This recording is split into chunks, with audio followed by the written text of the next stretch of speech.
Hello, everybody. Treasure hunt has begun. Okay, let's turn that off. Hello, everybody. Welcome to another video. Start of a mini-series of something. Now, there's going to be a little bit of redundant chat on this one because we're going to be doing some little videos within the video. But I got kind of a cool idea. So, what is this? The beta just started about an hour ago. The Elite Specialization beta for Visions of Eternity. By the way, with some of the older X-Packs, didn't they have betas for some of the masteries and stuff? Am I crazy? Do I not remember a turtle beta or something? Anyway, the beta started, so if I hit up character select, you can see we've got 3 slots.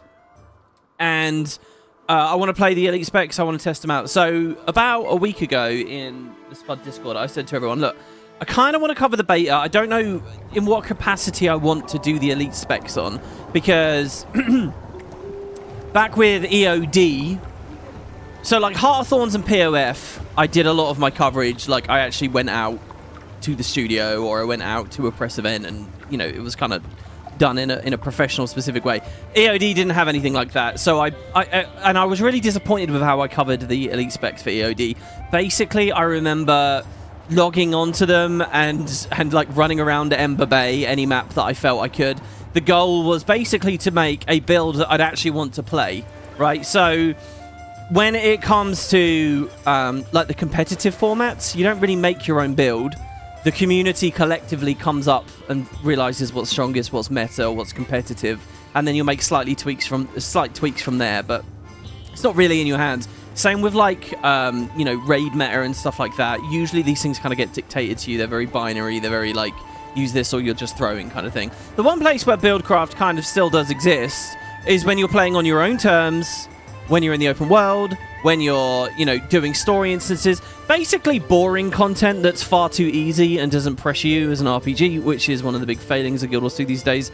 But that's kind of where buildcraft matters. So when EOD was going on, I was making, like, how would I want to play this in the open world? What would I want? I'd want boon coverage, I'd want lots of damage, I'd want a bit of sturdiness, tiny bit of Condi cleanse to get rid of, you know, annoying cripples or long-lasting poisons, shit that prevents you getting on a mount. These days, even that doesn't matter, since you can combat mount onto stuff like the Warclaw. But, you know, so basically, builds that I would have fun with in, like, that standard solo play. That's still kind of my mindset here, but a week ago I asked on Discord, like, what do you got? What should we do? And I came up with the idea of a boss gauntlet, right? So you could pick a bunch of bounties. What was one of the suggestions I had in the channel? Like in POF, you could proc various bounties. On, like, Buildcraft series I've done in the past, I'll like demonstrate on bounties with a few gambits and things on there. You know, maybe you could just find certain champions, like hero point related champions in Heart of Thorns. Maybe, you know, the odd one or two that's sitting around in open world Tyria. And I thought, you know what, maybe I can assign a bunch of those, and then we can make some builds with the Visions of Eternity elite specs and duke it out on them, right? Because a good build for, like, that solo play is, okay, sometimes you'll come up against a group event and the map is dead. There's no one around. You can't trust that someone will be around. And you want a build that can actually deal with that instead of just being turned away. So I always have built. I don't like playing the game if I can't handle that, you know. Like a sort of a mid-tier group event that's meant for 5 people, but you can solo.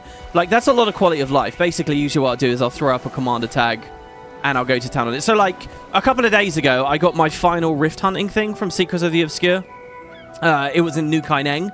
And so I was doing, like, a T3 rift, but it was like no one was around. So I just threw a tag up, fought the boss, could survive, could fight, and after about 5 minutes of me solo fighting the boss, and it was on maybe 30% health left, you know, random players started showing up, and then you can clear it. As it happens, by the way, one of those random players immediately said, "Oh, I was just listening to you doing Ghosts of Ascalon," which I thought was pretty cool. So anyway, that's what I like with an open world build. That's kind of what I want to create here.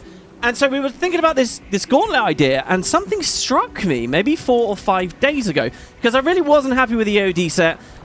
Both Secrets of the Obscure and Gauntlet Wilds, I didn't give a shit. In fact, rewind the clock about 12 months ago, the Nios patches had burnt me out so much.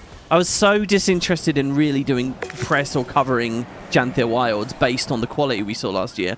What I did last year, I didn't make any content about it last year. I went to Bloodtide Coast. It's weird that this was a year ago. With some friends, with Kerry, We sat around here, we equipped some spears, and we hit random shit to look at the animations. That is what I did last year.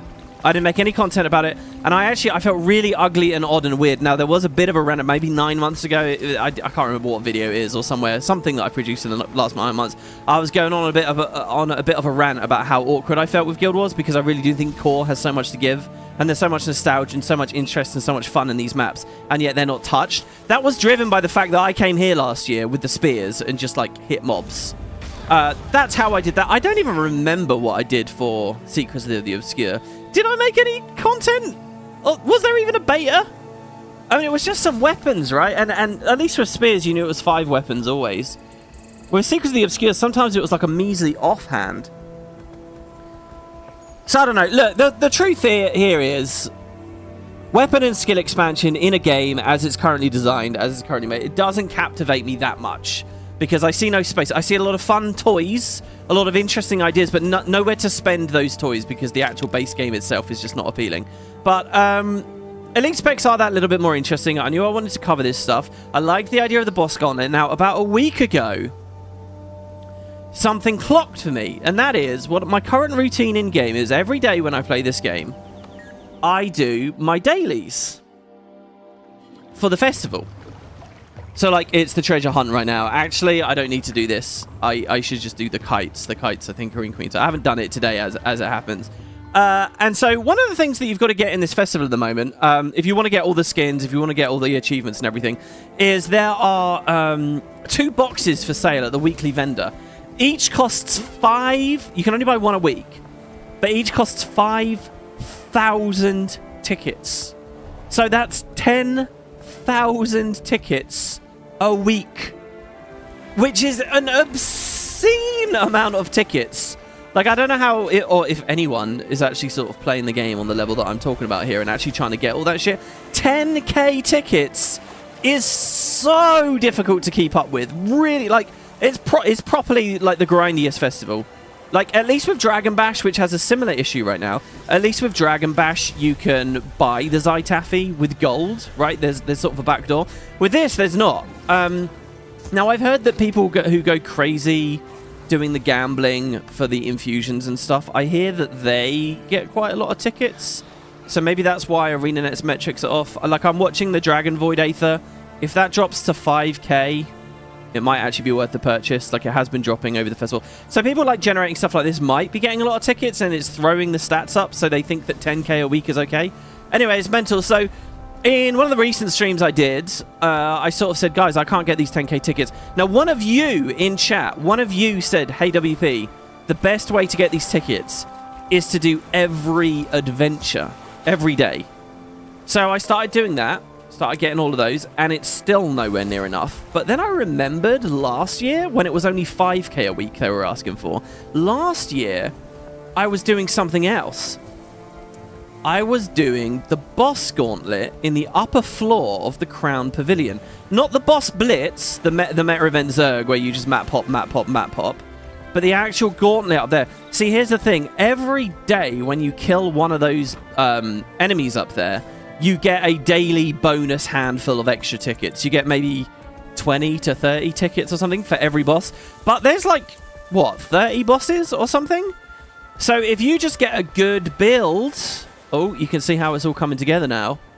You can kind of just run through all of those bosses in the upper floor up there and get a lot of tickets. Now, as it happens, last week I did every adventure every day and every boss every day. And I still didn't have the 10k tickets. So, like, if I go to my Merchant Express and go sell, you see all these Queen's Gauntlet entrance tickets? They're all just from me spamming the bosses up there. Like, every day.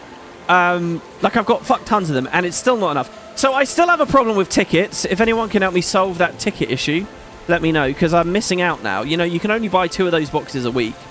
The festival is barely up across the year. So, once you've missed it, it's like... you know, if you're trying to get all the skins, it's like saying, okay, you're not going to get this in 2025. You're going to get this in 2030, right?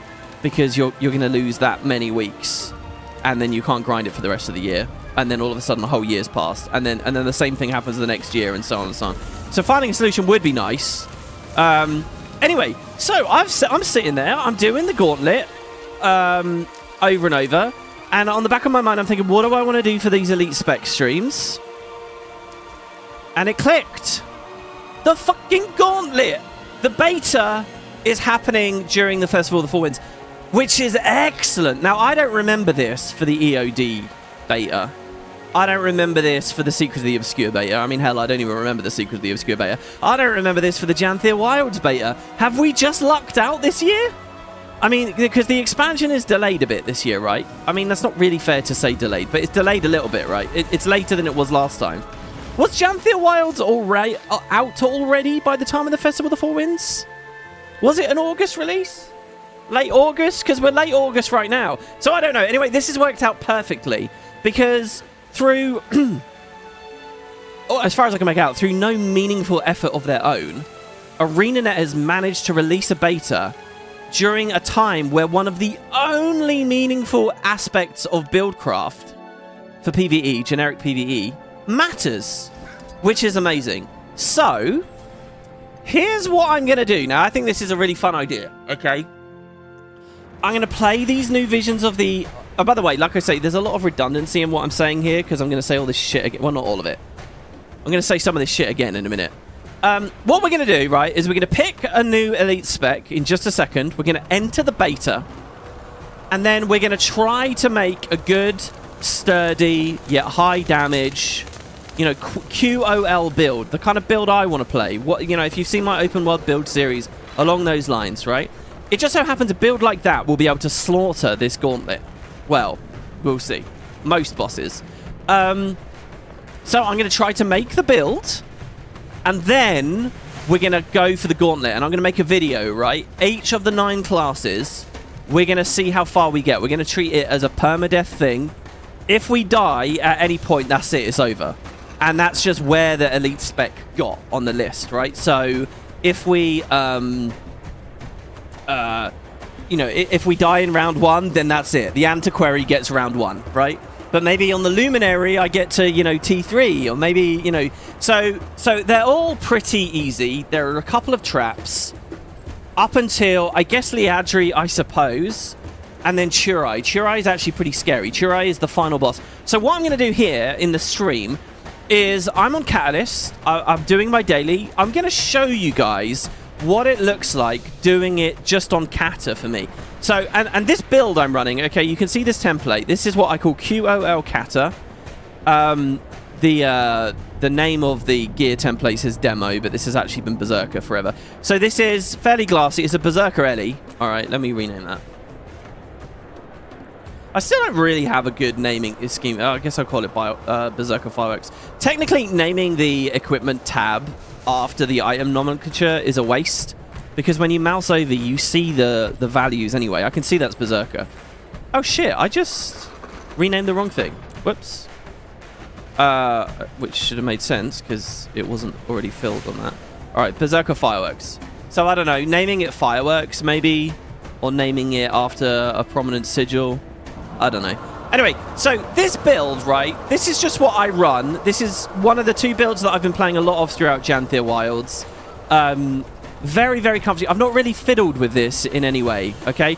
So, Firestorm. So, basically, I kind of have one flexible utility skill. I often change this. This could be Technobabble, which is good in the Churai Ossa fight, by the way. This could be Fortified Earth for Churai as well, would be kind of nice. Sometimes I put on Lightning Flash, less and less so now that mounts are in the game, and combat mounts. You know, in raiding scenarios, you'd use some more aggressive stuff, but for like QOL, this is kind of, you know, sometimes I'll do Signet of Air just for the really quick stun break. What else do I often use with this? I quite like Arcane Wave as well.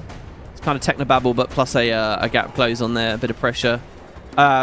You know, if I'm just looking to do some extra damage while I'm running around, Cliff of Storms obviously is a good choice. So I kind of have a flexible slot, but I nearly always... Armor of Earth is really comfy feeling.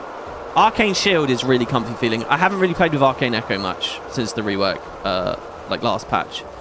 So, what I'm trying to express to you here is I've not really changed this build in any way. So what I'm going to do...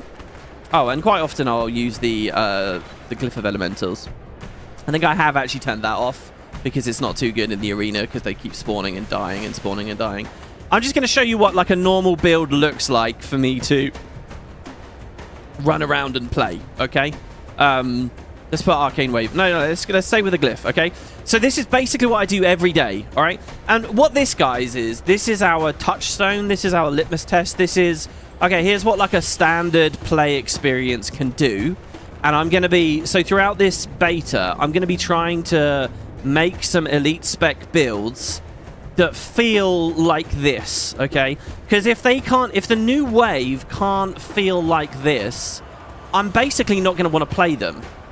No matter how great their theme is, no matter how many new buttons Arenanet add, no matter how great the UI is, no matter how good all those things that I rated up on my tier list, right? At the end of the day, efficacy is king. So, like, on my tier list, I've had quite a few comments from people saying, I can't believe you've rated Blade Swan that high, right? The thing is, on that tier list, it's about, like, is it a good structured idea? How much effort did they put into it? How transformative is the gameplay? For all of those, Blade Swan is S tier. Blade Swan also happens to be a clunky piece of shit that I wouldn't ever really play, right? But as far as... But to me, that's balance, right? That's tuning, and that's an easy thing that Arenanet would fix if they so desired, right? And Blade Swan has had this place over the years. So anyway, efficacy is what really matters. That's why I spent so much time on a Heart of Thorn spec, on Herald, right? When I'm playing on my Rev. I don't like Catalyst. On that tier list, I rated Catalyst really low, and yet Catalyst is something that I play more than anything else. Efficacy. So, with all that said, let's run through the Gauntlet now. And, oh shit, I've already fucked that up. If I waypoint away, what exactly happens? Do I hit a double waypoint? Oh shit. Oh well, we're on the edge here. I'm gonna let her kill me, because I don't want to, oh, the rift saving my life there. I don't want to, you know, spoil where this is going, or what it's like to fight Leadri, on what I would consider to be a nice, comfy build. So yeah, that's the idea. Now, now people watching the VODs might not be able to see this. I have a poll going on at the moment, right here. If you're here live, hello everybody, first of all. If you've made it live, thank you very much. It's good to see you all. Now, I have a poll. I've given you guys the option of voting for 3 classes. We're going to pick those for this opening up, right? I'm going to let you guys dictate somewhat the order. I wanted to plug all 9 classes into that poll, but YouTube only lets you do 4, so another fail on YouTube's end there. So I just kind of handpicked 3 there. I'll explain why it's those 3 in a minute. Yeah, people watching this on the VOD might not be able to see the poll. You obviously get the chat widget. It's on the top right. You might have to expand it so you can see the live chat. But the poll might not be there. So yeah, I don't know about that. You guys will have to let me know. All right, okay, so we're going to go to the Fight Manager, T1 competitor, and I'll just tell you a little bit about each of these here at the start. Helmi Hammerfell is incredibly easy. It's just going to die in a second. Its threat is it has a big wind-up cone charge attack, but this entire festival, I have not seen that get cast once. Not even a single time. I've watched other players fighting her and get one shot and die, but I haven't seen that attack a single time. By the way, I have no food here. We might use food on the other elite specs. I don't know. So Helmi is a nothing fight. It has the big charge up. Who knows? Maybe on one of these elite specs we'll see us die. It'd be nice to have some energy. There we go. So we actually have some... Oh, I think that's it there. Well, okay. It actually cast it there, which is amazing to me. But there you go. So that's Helmi. Next is Dubrush. I can't remember what Dubrush does. Dubrush grows, I think, or something, maybe? Oh my god, Dubrush hit me really hard. I knew this was going to happen. I've never been hit like that by Dubrush. Never. I've done this maybe 8 days in a row. Well, no, not 8 days. It was last week that I started grinding these. So that's Dubrush. Dubrush gets big. That's the only mechanic I know. Windcaller, Calidia, I don't know what she does. She usually just dies as well.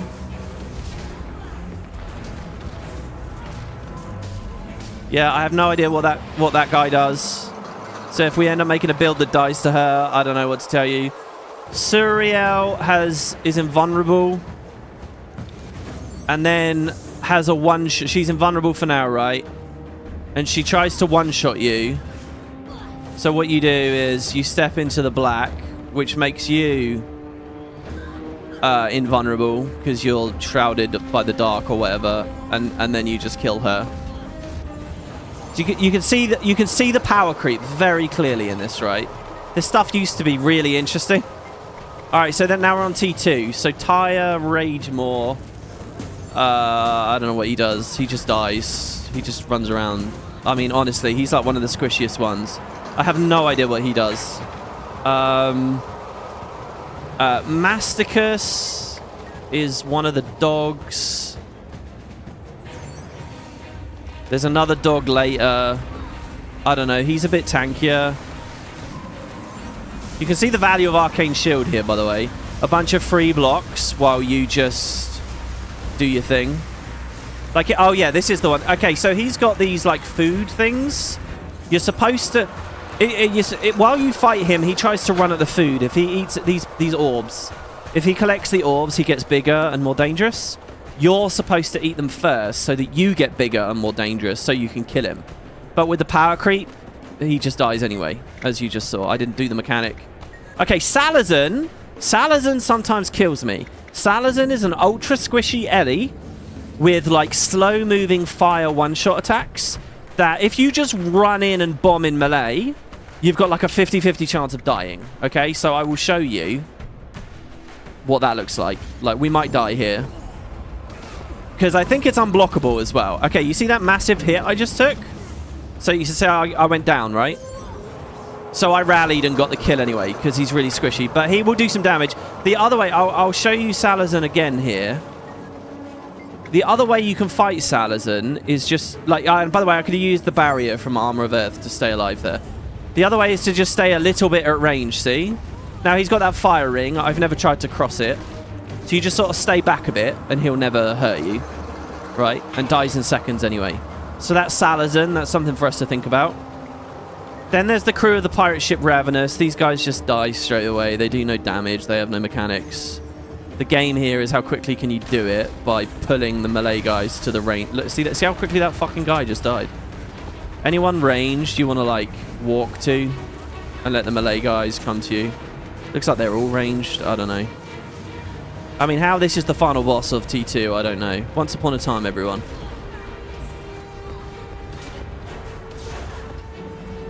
There's some evades in there. I don't know. So that's T2 done.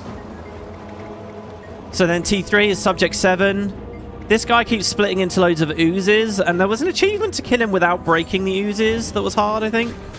I don't know if the oozes are trying to walk into him or what, but he just dies straight away. Subject 7's dead.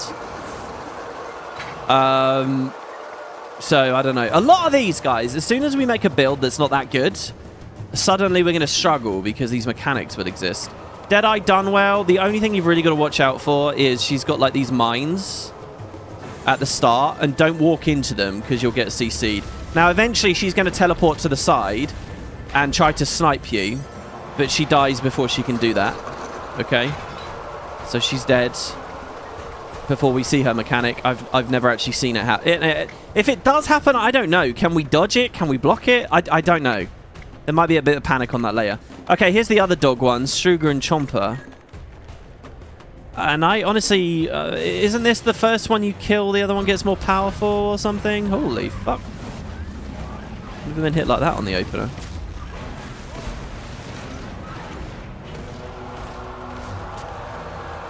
So, yeah, I don't know really there. Okay, and then we have Leadri. So, hopefully we all remember the mechanics of Leadri. I'll do this once or twice. So I'm going to use my Jade Sphere to instantly kill the Rift, because it only needs the tiniest little tick of damage. And then I'm just going to walk like left and right so that her autos miss. And then we're going to stand here so that we drag the Shade into the white patch. Pick it up. We only need to throw 3 to kill her. Remember, we're not doing 8. That's pretty rough. Usually you don't even have to dodge on this. I had to dodge there, obviously. Here our screen goes crazy because I walked near the thing. I think that's why that happens. Now, if a bunch of the... I'm locked in place while I'm picking up the orbs. If a bunch of these things are near me while I do that, I can Arcane Shield to block them. Okay, now Leadri's vulnerable. I might have missed a Rift, and Leadri's dead. So the thing is, Leadri actually is a pretty cool fight. Okay, there's a lot of interesting things with even with the power creep and everything, and what you just saw, poor Leadri, right? Like what's happened to her. There are things that we want to think about. So like, this is a really good fight. Okay, we want some kind of range to deal with that. Movement is excellent because really you don't want to be dodging those rifts. You just want to walk out of them. Really. Projectile blocks and mits are very good for her auto pressure, or otherwise, you know, like having regenerative and healing effects. So like I was using Earth 2 there to block the projectiles. As for these guys, I think you can blind them. The Visions of Mortality. I think blind is a thing. Shit, I might have just died. Yeah, I did. Blocked too early. Okay, also, we will have the Signet of Agony. Yeah, like, blowouts work on them. Blinds are really good. We got to kill that. This isn't a particularly serious attempt. I was just trying to show some mechanics off here. So... And the blind thing I really actually quite like. I'm going to try... Like, here, if I had pulls, I could snap them all together. So there you go. We generate 3 orbs at once there, which is always nice. And now she's vulnerable. As for the fight itself, I don't really... I mean, she's got this spin that she's doing. You're going to have to dodge that. And she died while I was on the other side there. So yeah, Leadri has a lot of build components to her. Right, and then there's T4. Some of you guys might have forgotten that they added a T4. The Marshal of Lightning has killed me. It has like a spinning PBAOE type move, which if you're not ready for... Like, this is already weird. Like that, I think. Trying to use the Elite for a bit of extra healing on this, as you can see. So, but overall is kind of just a nothing fight. The Palia the Errant also... Is this the... Yeah, Palia I think also just dies immediately. I don't think I've ever... Oh yeah, this is the orbs, the Spectral Agony defense thing. I honestly, I have no idea what the mechanics are here. I have no memory of the mechanics of this. Oh, I missed my air too. I have no idea. This character's just like... I mean, I don't even know what happens if you stay in that Dragon's Tooth, the big orange thing. If you stand in it and you use the special action, does it just nuke her? I've got no idea. Okay, now the final 2. These are actually kind of hard. Sorry, the final 3. Okay, wait. So we have Gladiator Wayne. Wayne is scary. Wayne has beat me many times. I will show you why. Wayne has Guardian Sword 3, and it's turbocharged out the ass. So let's just wait for it and see. How do I demo? So here I'm blocking. Go on, do the fucking move. Do it. It's completely RNG if he does the move or not. There you go. That. It just goes and goes and goes and goes and goes. Let's see how long that lasts. And he defeated me as well. Wayne is like a complete coin toss. If he does that and I'm in like Earth 2, I'm okay because I can just back out and avoid it. Otherwise, I just kind of die.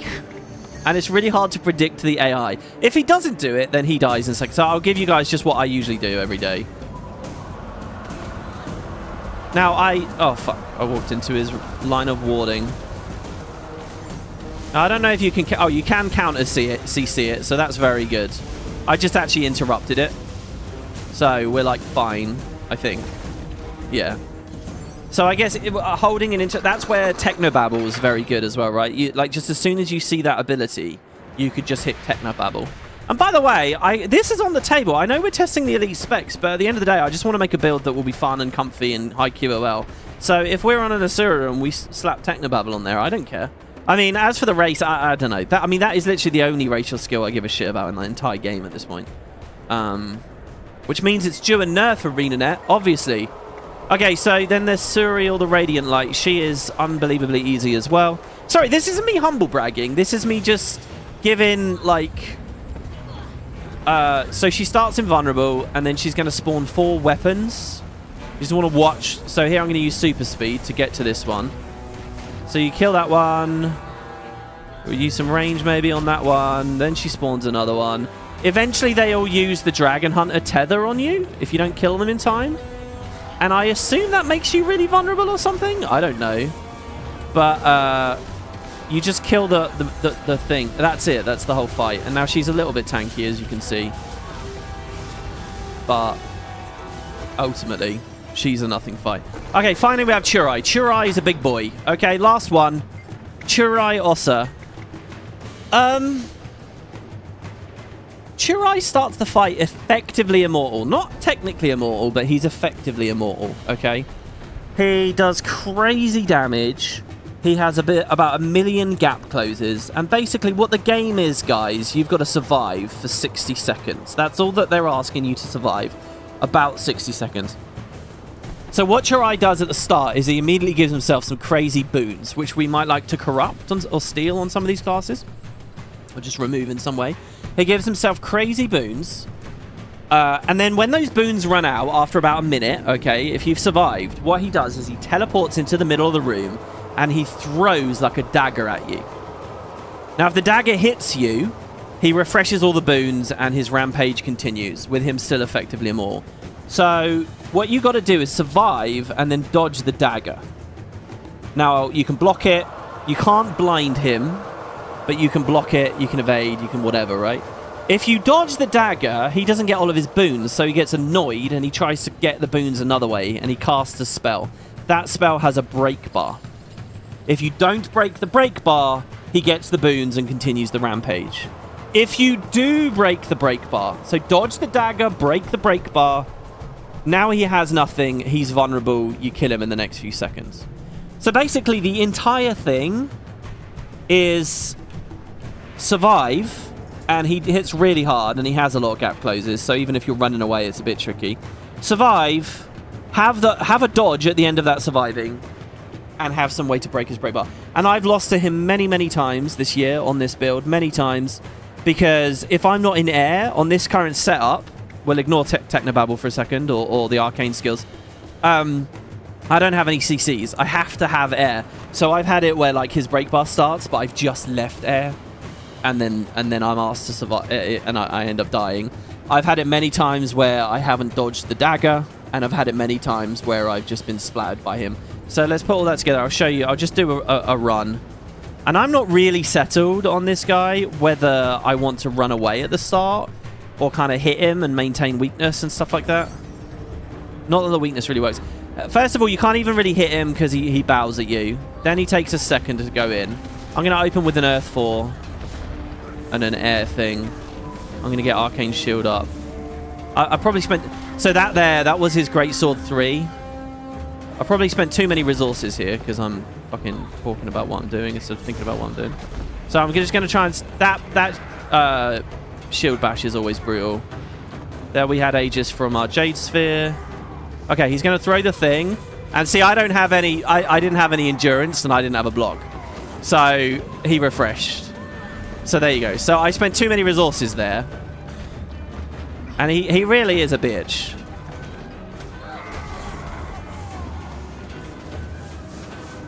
And I'm down. Okay? So like a sigil of energy or something would have been brilliant there. There's loads of ways we can get through this, and it's fine. By the way, I don't know if I had Earth Achievement there, but I could have tried Whirling Stones. I don't know. I don't want to make builds that are just for this fight, okay? So, like, I'm happy to do a bit of swapping, but, like, I'm not going to put a Sigil of Energy on. I don't want a Sigil of Energy in 90% of the time I'm playing this game, right? So let's try again, but let's just be a little bit less resource heavy. See, look at that fucking sword too. Look at that shit. Oh my god. I think I'm going to have to elite straight away.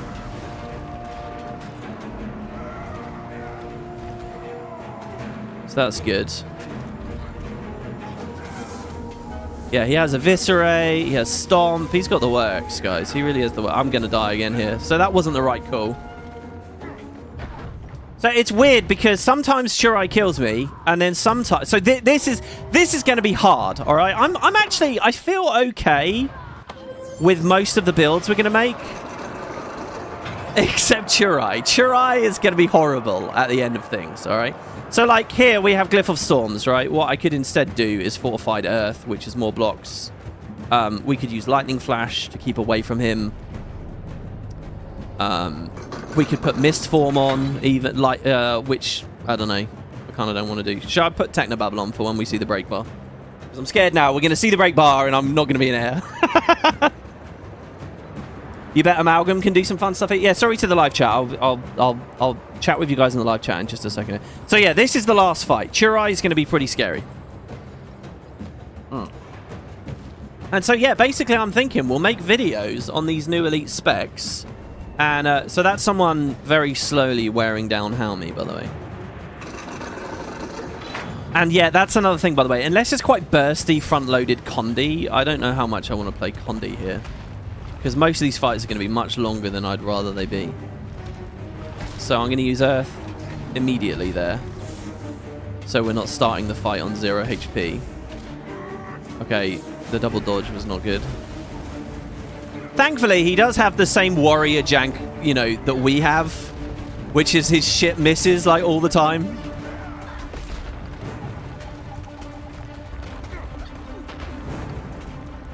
Oh, I thought he wasn't going to... Okay, so here, he's going to throw it, but I'm going to block it. Okay. Then there's the break bar, and we break it. With Technobabble there. I had it air as it happens. Now, he's not so... I'm pretty low health here, which is quite scary. Usually I don't enter this low. Oh, my God. I managed to go down even after we did it. Okay, we have the Sign of Agony. Not the Sign of Agony. We have the Jade bot. What am I talking about?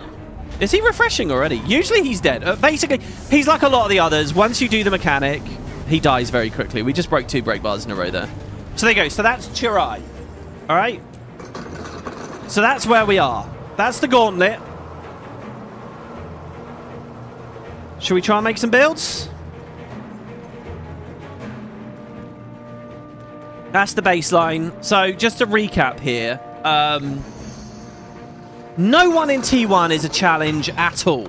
I know Dubruce just hit me really hard a second ago, which was quite baffling. But I seriously have never really had that happen before. I don't know what the fuck... I mean, maybe I can be a little bit more... Like, look, he literally didn't hit me. Okay? So, I don't know. T1, no one's a problem. T2, Salazan can kill you. But you can just range ever so slightly. And just to demonstrate that again, if you play safe against Salazan, right, I'm gonna opt to range, right? Again, I mean, look at that. He's not gonna hit you. So T1 and T2, we should have those in the bag. If I make a build that doesn't have those in the bag, I'm gonna feel pretty bad about the build. T3. Leadri is going to be the only challenge. But the main thing with Leadri is going to be something to quickly break the rift. That is honestly insane QOL. And then, you know, just having a 25% move speed mod is really nice for this. For, like, just stop it. Like, she hasn't actually hit me with an auto attack yet. You know, I'll watch people in this arena... And they're like really low health right now, and they're really struggling and panicking. And it's like, well, you here. I'm gonna dodge. We're a bit late with the super speed, but you can just do this. And if you have swiftness or whatever, oh, I completely fucked that up. That's pretty bad. So there, I just broke another rift, right, with that air sphere. As soon as that's not there, you can. And this is a fight that snowballs against you, by the way. You really, really want to get her dead, like, immediately. You don't want to be messing around in the next phase. Okay, so... And we had everything up there for damage. So Leadri is just going to be a bit of that. But otherwise, T3 should be fine. I think we should be okay in those 3. Wayne is a nightmare if he presses the wrong button.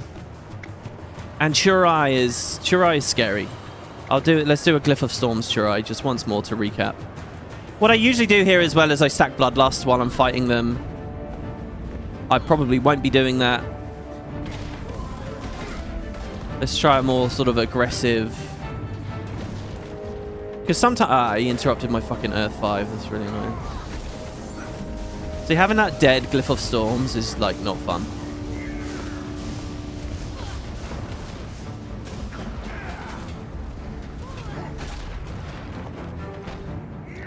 Did he just throw the thing at me? No, there you go. He's doing it now. I have Arcane Shield. Okay. So there you go. So that's a Churai in which we're probably not going to go down state and die. You can see because we were slightly more aggressive at the start, he's got no health. And we came out of it fine. All right. So, you know, some days you'll just do Churai. That fight I just did there, that'll be it, right? And we didn't have 3 defensive utilities there. So there you go. There's the baseline. That's it. Right. Let's make a build. Now, going over to the poll. Let's look at the live chat here. Hello, everybody.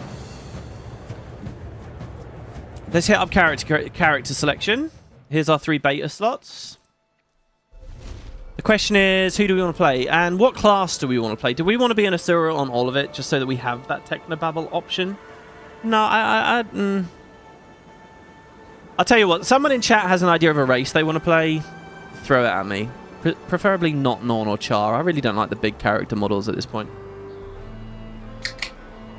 Right. Rip me thinking I could use the beta to Ecto Gamble to get the gizmos. Yeah, basically this is a shard of your account. It's a duplicated copy of your account that has all the same initial progression, but anything you do on it does not account for the main thing. Evoker has stuff disabled right now. Yeah, okay, guys, the 3 that we're picking from is in the poll up there at the moment. I just said which is best. Now I'm cheating a little bit. Ooh, I'm being a little bit sneaky, and I'll tell you why.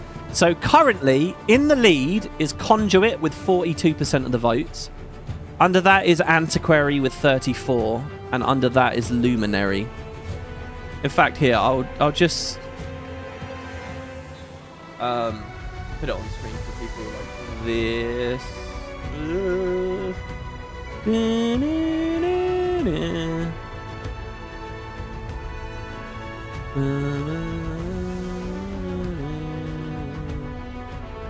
Right, here's the poll so far. Right now, as I've just put that up, okay? Conduit winning, Luminary at the bottom. Now, why did I pick these 3? So get your votes in. I'll talk to you guys in chat, and I'll explain why I picked those 3 in just a second. All right, so you got to pick one of those. Use the race for the reveal. Oh, that's a good idea, Dean. That just stops us having to think about it, doesn't it? All right, I'm going to do Dean's idea. Fuck it. I know everyone else has put their suggestions. So whatever we pick, we'll do the matching thing. That does mean we'll be a Char engineer, for example. Right, what else has people said? Have people said here? Yeah, of the 2, killing one makes the other enrage, but also while Bite's alive, he throws food that can buff the dog or you. Yeah, okay, the crew does have interesting mechanics, where each one you kill decides which buffs the other get, but it can't remotely keep up with current balance.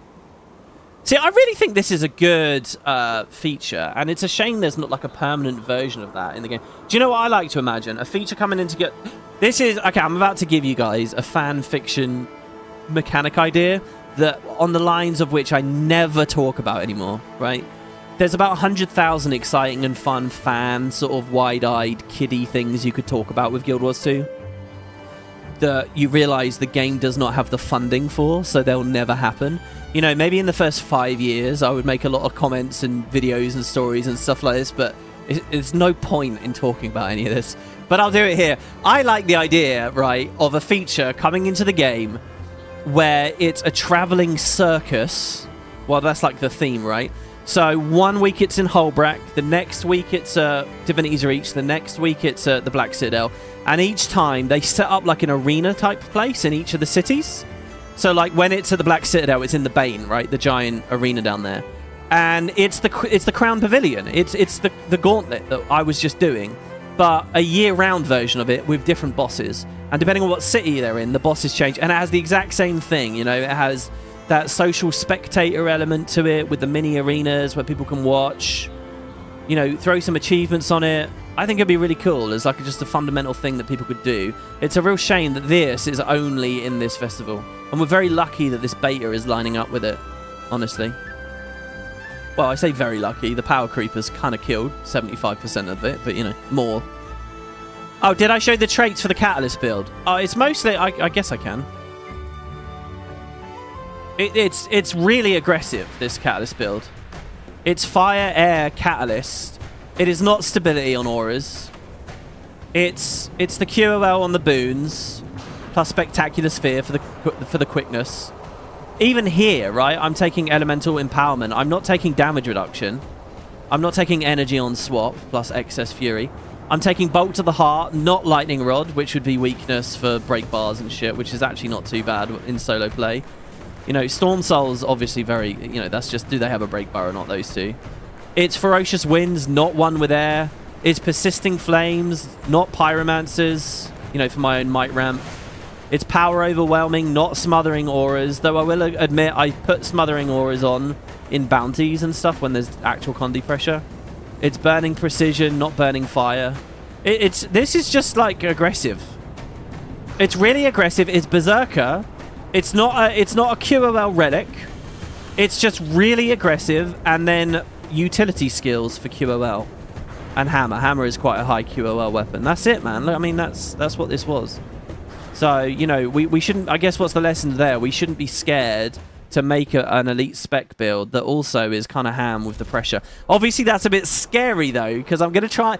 I'm going to give myself one attempt on each of these things. One attempt, and that's what it is. So it's really cringy and embarrassing, and how me Hammerfell one-shots me with a hammer. That's it. That's what it's going to be, okay? So... So, yeah.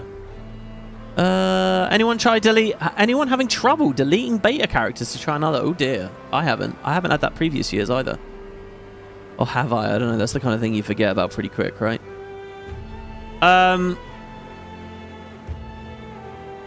Right, have I tried Amalgam yet? We're just starting, we're just beginning. Okay, so the poll hasn't really changed since I last talked about it. It has a bit, but not enough. Here.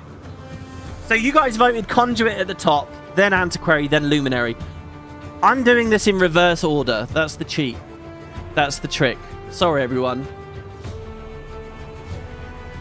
We're doing it in reverse. Oh, shit. I just got DC'd. Look at that. We've just been DC'd. Oh, dear. Yeah, Whoa, so I'm on character select, but I can't... Oh, I can't click the beta slots! Wait, what? Oh. Wait, did that work? Oh, okay, it did work. I can double click them.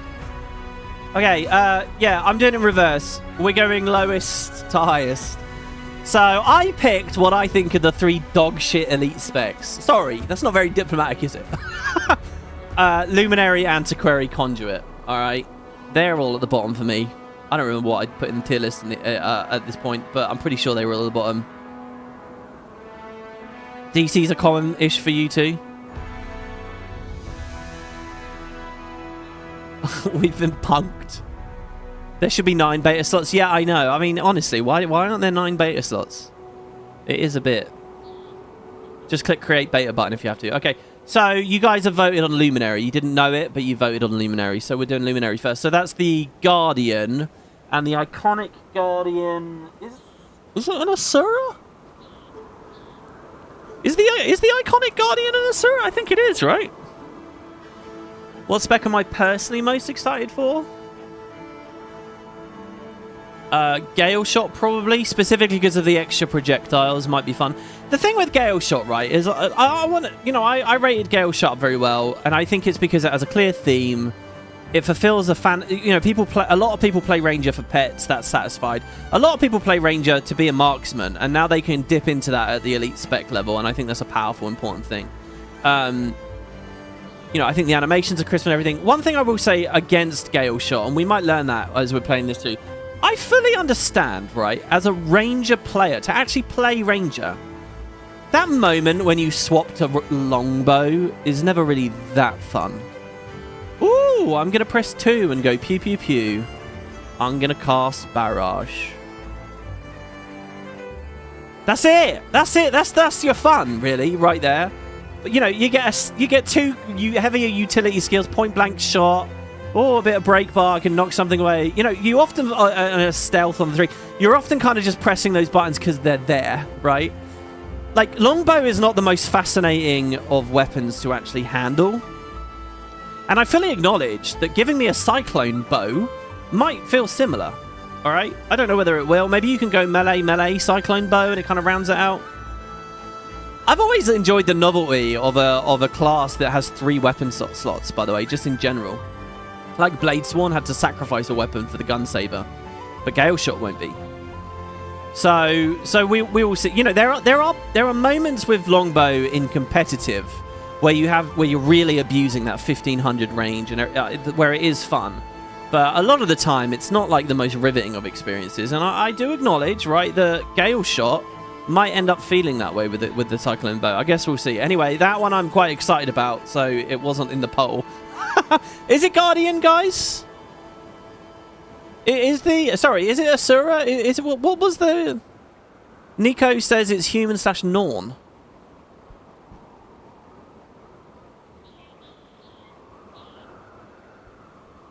Well, versus wild players seem to enjoy that just fine. Yeah, because there's the range component, because it's fun to, you know... I won't speak for everyone, but I can say for myself, it's fundamentally more fun to hit people in competitive modes knowing it's a person and there's a real back and forth going on, and they have just as much of a tool set as you than it is to hit an AI controlled mower. All right, just fundamentally, you can say about anything, it's more fun. It's human male. Okay, human male. Oh yeah, we've even got the gender sorted out for us, haven't we? Okay, so it's Logan. The iconic is Logan. Right, we're not customizing the way they look. It doesn't matter. Okay. Logan the Luminary.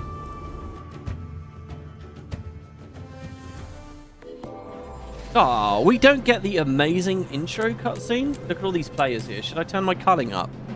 We'll nuke our frames just so that we can see all these pretty people in their pearl armor. Their basic stuff. Okay, so by the way, beyond just the tournament thing, this is just a sort of let's have fun review what it's like. So immediately, that lantern is cooler than I thought it was. Immediately, I quite like the lantern. Oh, I tell you what, look, I don't give a shit that I'm not being very diplomatic. Those streams the devs did were awful.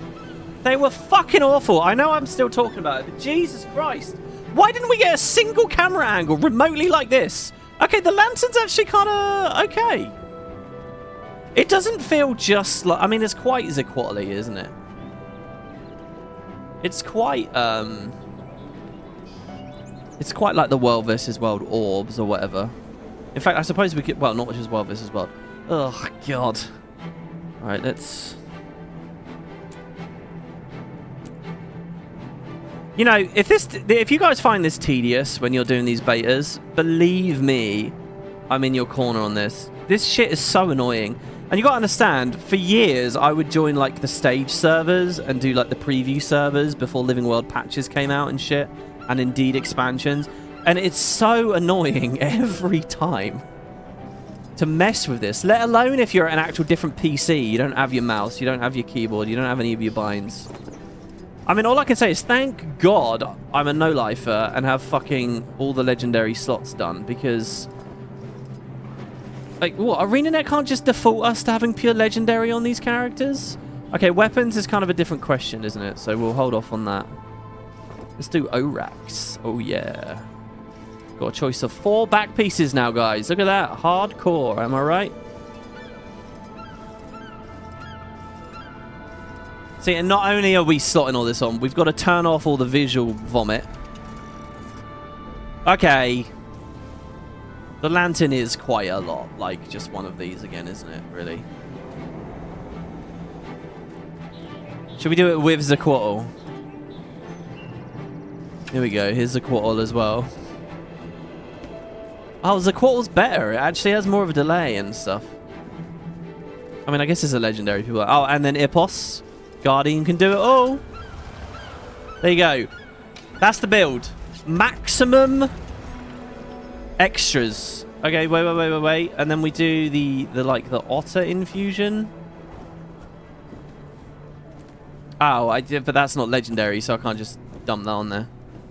There you go. Look at that. We got our lantern. We got our little guy. We got the ball. We got another ball. We got these 6 balls. We got a book. We got a big hand. All right. There you go. Off to the Queen's Gauntlet we go. Okay. Hide all this shit. So it's core virtues, which I think is going to change eventually. I think Arenanet are going to look at how unpopular this is, and they're going to do... Oh, by the way, I want to correct a mistake I made in one of the recent streams. I was talking about Thief and how Daredevil's F1 changed, and I said it changed to Mug, which is unbelievably cringy, because Mug is the trait that just means you steal life, all right? It changed to Swipe. And I believe it's changed back now as well. Someone dropped a comment clarifying that, and I was like, what the... Like, little things like that really annoy me, because it's like, what's happening to my brain that came out of my mouth there? That looks like better than half your characters, to be frank. That is bullshit. That is bullshit. No, I'm not standing for that. I'm not standing for that. This looks fucking incredible. All right? Look at that. That guy doesn't count. He's just a gobbler. This is the definitive, quintessential Rev look. You're not even getting the amazing, like, swords there. Epic. He doesn't count. He's a new character that I've barely touched. She, the white mantle look on her. Come on. Really good. Color coordinated with the hair. Firebrand of the desert sands. Antique tomb type vibe. All right, I acknowledge that Natalie could use some work, but she's in the Sunspear outfit because, you know, we were talking about that. That guy's in a random outfit because look, these are just the Gux. Gux looks sick. I actually look, guys, follow me on Blue Sky. Seriously, there's a link in the description. I've been doing little videos and things on there. Check it out. I did a little video of Gux the other day with Orax. Why does he look like this right now? Is he just not loaded in? Where's your outfit, bro? Whoa, why is he in the Arctic Explorer outfit? That's not right. When did I put that on? Look at him. Look at Gux. Oh, legend. Absolute legend. All my characters are good. Every single one. But to be fair to me, you know, I don't just have, like... A lot of you guys watching this, you'll be on, like, 2 characters saying, oh, my fashion. That guy is, like, an evil dwarf. He drinks the mini tonic and looks like with the Deljamore infusion. Okay. Stone Summit helmet. She looks awful. But again, that's just like a bank character. He's an old PvP character. Look at that. That's Pather, the Flesh Abomination. What a great set. Okay, the colors here are ugly as sin, but I love the Bounty Hunter armor. That's one of my favorite sets in the whole game from POF. That's actual WoodenPotatoes there. Look at that guy. What a mad lad. Look at that. Gladiatorial char. Radiant, flexing on my extreme AP values. That's Deborah from the LP. Retired. That's my white Reaper, angelic Reaper look. Yeah, we're doing this, all right? I know it's an Elite Spec beta stream. Look at this. Look at this once you see it with the wings and everything. And, like, the soaring weapons. My god. Fast load. Really, really putting in overtime. Oh, I have weird weapons on. Oh, they sound good, though, don't they? Look at that. Oh, I actually stole this idea from someone I once saw in Fractals. So to whoever you are, Mr. Fractals person. Love it. I think he had a different trim. I think he had a black trim instead of a gold trim. And it just keeps going. Look at this. Pirate Extraordinaire. That's the really ugly PvP armor that you unlock. The Warden of Flowers in some kind of outfit. She looks pretty cool. That looks like Guild Wars 1 armor. All the Wardens are characters I don't play anymore. He's supposed to look like a monkey. Yeah, I don't play half these. I haven't played them for ages. And here's more Let's Play characters. Alright. So look, I got a few character slots. And I got all these empty ones. Look at all these empty slots. You might say, WP, why do you have all of these slots? Look at that. And you'd be right to ask that question. I don't know how I got so many. Isn't the cap 64? I have 52.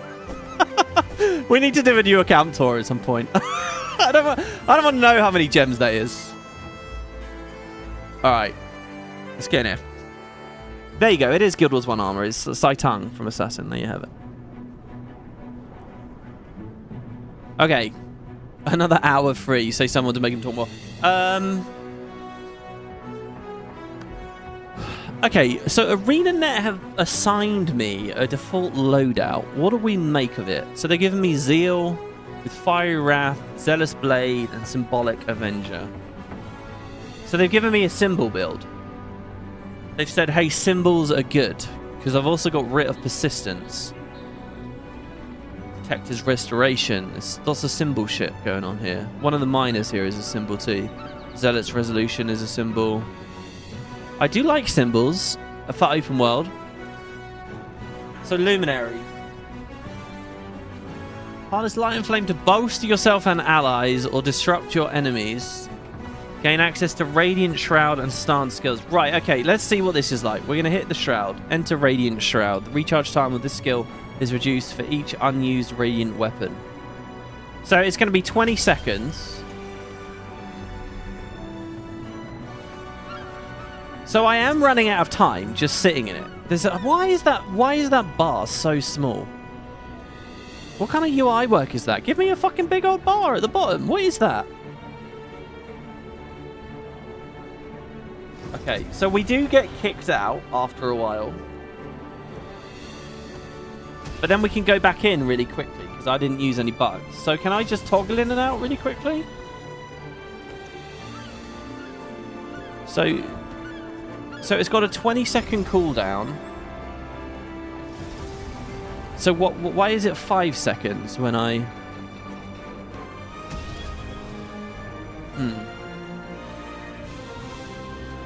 And what do we think of the animation? Sorry, I'm just reading tooltips here. Let's have a look. Oh,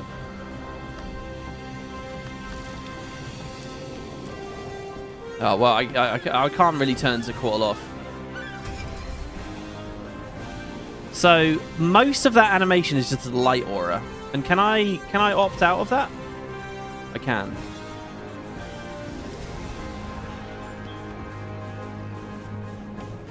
Okay, so if I choose to leave Radiant Shroud, it's 5 seconds before I can go back in. But if I let it time out, I can get back in really quickly. Let me just verify that real quick. So the lantern goes away when I'm in Shroud. And I get this very goopy... Let's watch this here real quick. Oh no, it's just always 5 seconds. It's just always 5 seconds. Okay, so what happens to the lantern when I go in? The lantern despawns. I don't like this effect, sorry. That right there, that is everything wrong with Guild Wars 2 animations to me. It's blurry, messy, fuzzy. It looks like shit smeared on the screen, do you know what I mean? Like, I like crisp animations, and this is like a really extreme version.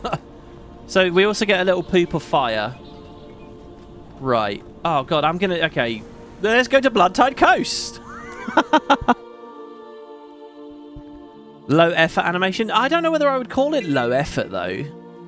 Because it doesn't look like anything I've seen in the game before, color and density-wise or whatever. So it feels like they put effort in. It's just their idea of what a pretty well-fitting animation isn't to my taste. That's all I'll say. So if I just auto in this Shroud...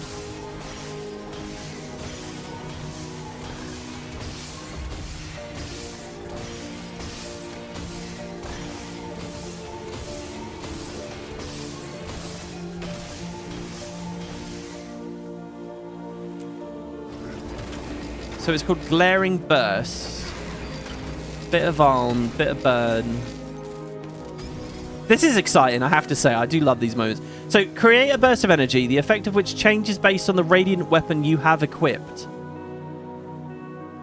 So I don't have one equipped right now. Oh, no. I guess by default I have the blade? Because it was doing Vuln, right? But I don't see a radiant weapon. Hold on, I'm really sorry about this. Am I holding a blade right now? I'm not holding anything, am I? So wait, if I use the shield... Okay, now I see a blade. And I see a shield. Now if I auto... So now I'm spamming resist and doing 0 damage.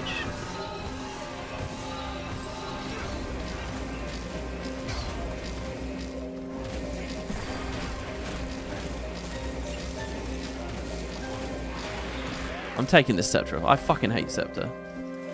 Well, I don't hate it. Sorry, I'm being a bit boisterous here, aren't I? I also want to quickly throw a symbol down here. So create a burst of energy. So it does damage when you... That does damage, but there's no damage listed on the tooltip. There's just vulnerability listed on the tooltip. When I get the shield, which is blocking, and then I can slam it to daze.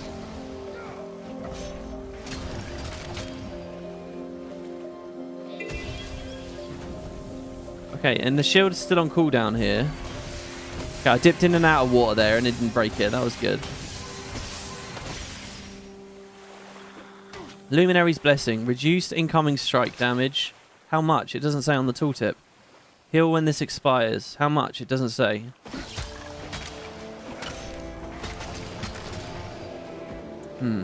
Okay.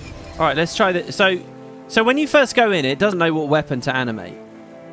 So Dazzling Hammer. Smash the ground with your Radiant Hammer. Dazing nearby foes. Grant boons to nearby allies.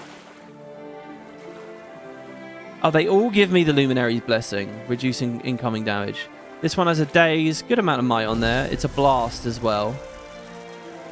Oh, I'm kind of glad we're doing this first, because trying to read what shit does while the shroud is going on and off is kind of a nightmare. So... Oh, sorry. I thought it was a gap close for some reason. Strike nearby foes with your hammer. Dealing increased damage against anyone disabled, which they will be because I will have just dazed them.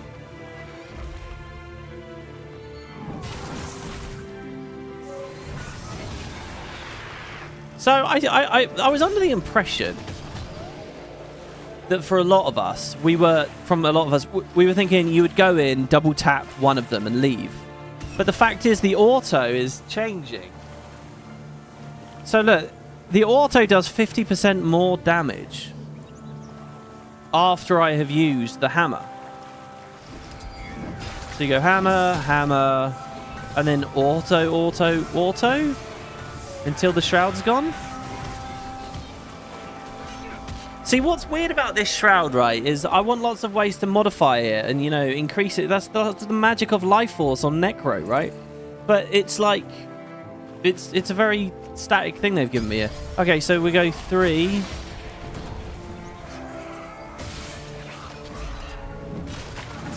So if I try and use all of them...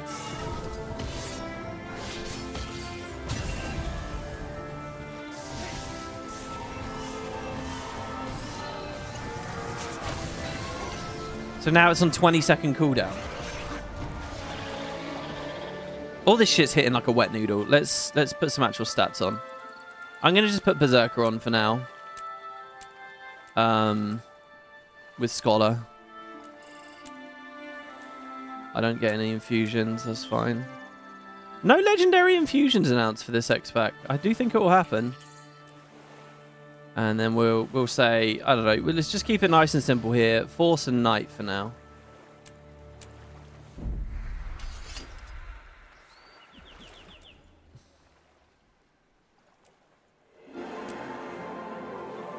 We'll put like Thief on there or something. No.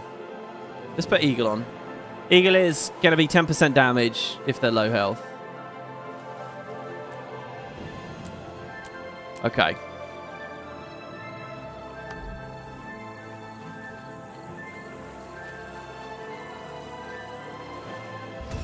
So I have to say, Gleaming Blade. It's got a bit of a mauve on it.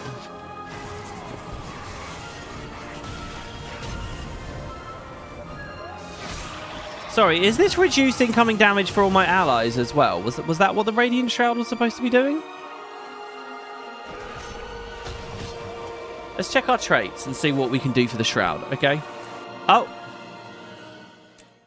Now, how often is this going to be happening, do you guys think? Actually, I think I do remember this from last year with the spears. You heard people were saying this thing was only doing 35k DPS. I don't really care how high it does on a golem. If it's really comfy, really big cleave, really nice access of recovery, you know, shit like that, it's fine. It just needs enough damage.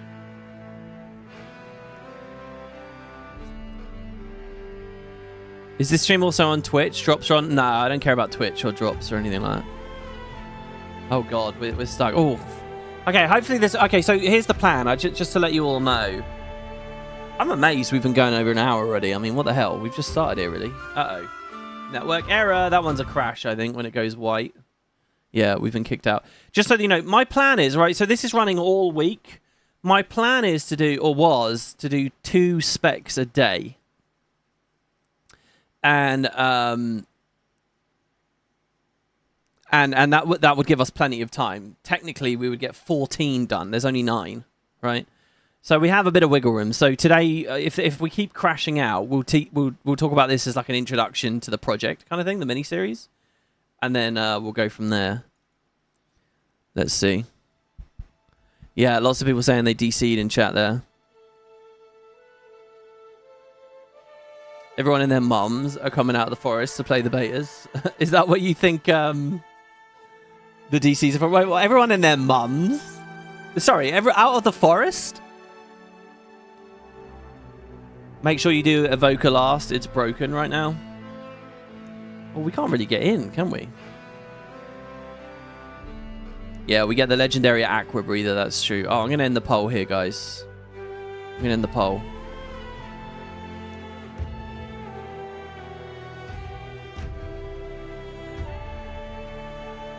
Oh! Crash again. Let's try again. How many times do we try? What exactly? So, you guys, by the way, I kind of want this to be a collaborative thing. I don't want this to just be me here, blah, blah, blah, blah, blah, blah, blah, blah, blah, and that you sort of just inhale what I feed you. You know, if you have ideas for what we can do, how would you build this Luminary? I mean, let me know. I'm not claiming to be some expert on fucking Guardian buildcraft off the top of my head here. So let's see. When OSRS did leagues, I think there were a lot of DCs due to overloaded servers. I mean, yeah, that definitely does happen. But, you know, sometimes it's just spaghetti code. There's often been scenarios in Guild Wars where if you ping someone the wrong skill and they mouse over it, it, like, crashes their client. You know. I can imagine something similar. And there's been things as well where you ping them on, like, the TP or something and it will nuke everyone's game. Right. That's definitely... I would not be surprised if there is a trait in the game right now that if you shift-click it into map chat, you crash everyone in the instance. I would not be surprised if that's the thing. What, you're here so I can finally have an opinion, right? Yeah, okay, I'm thinking I kind of want to stick with the symbols idea. I do like symbols.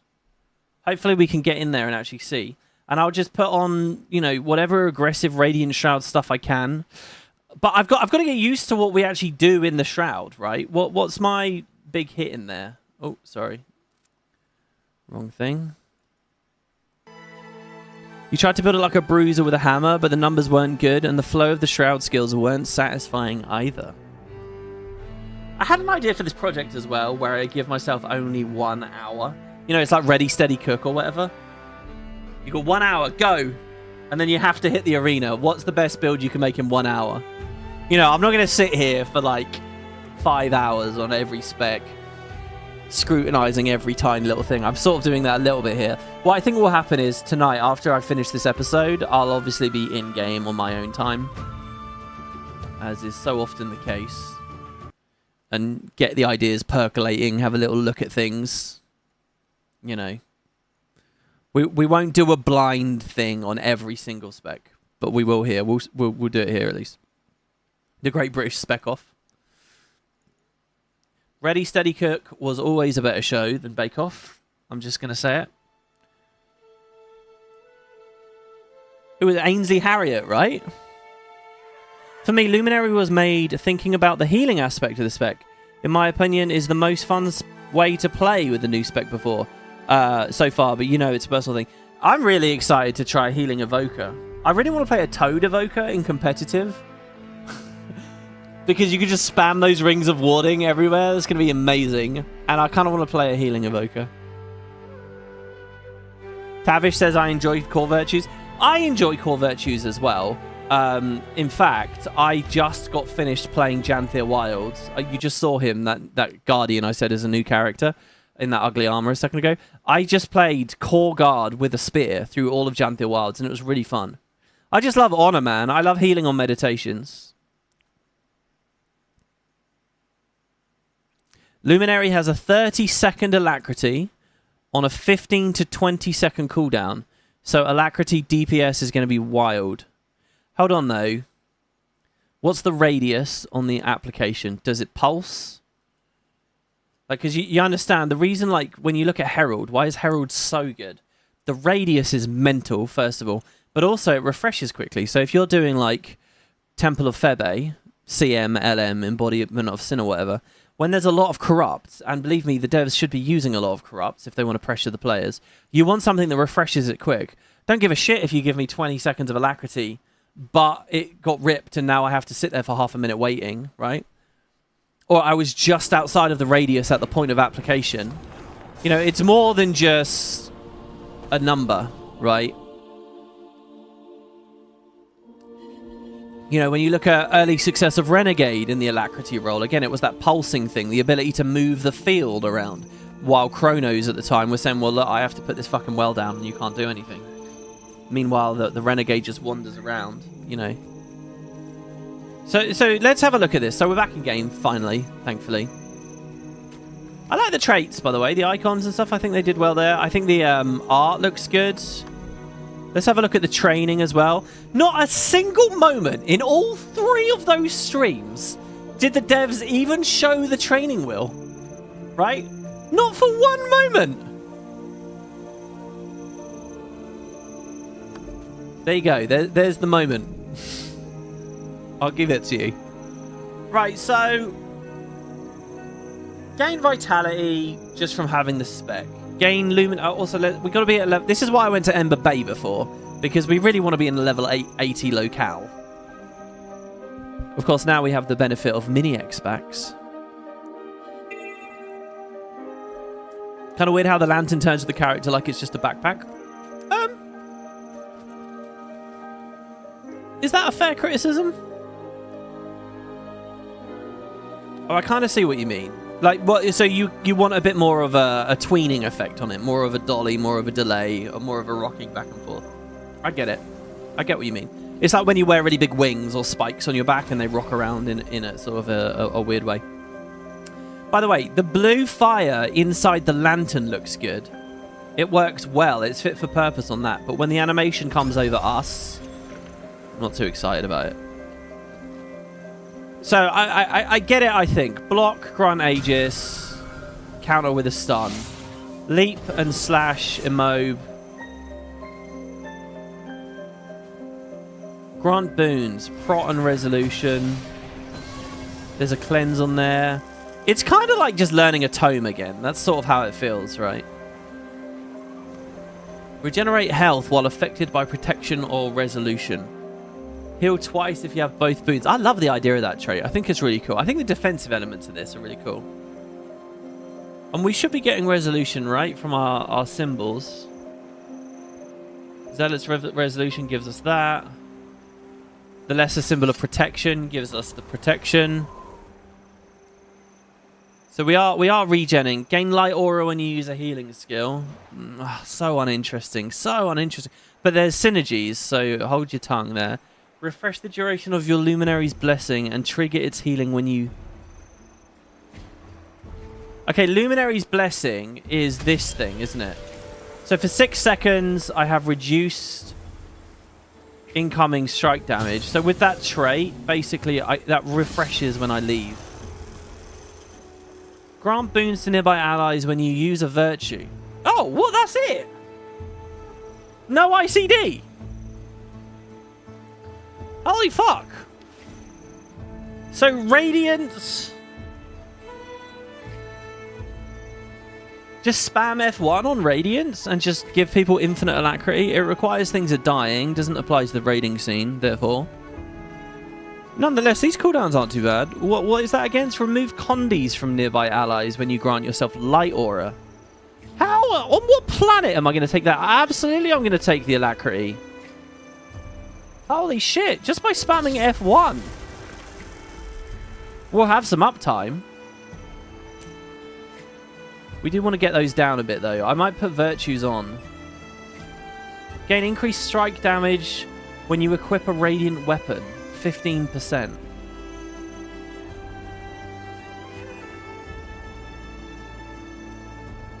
So the idea here is like we go in, we go like 4 for leave.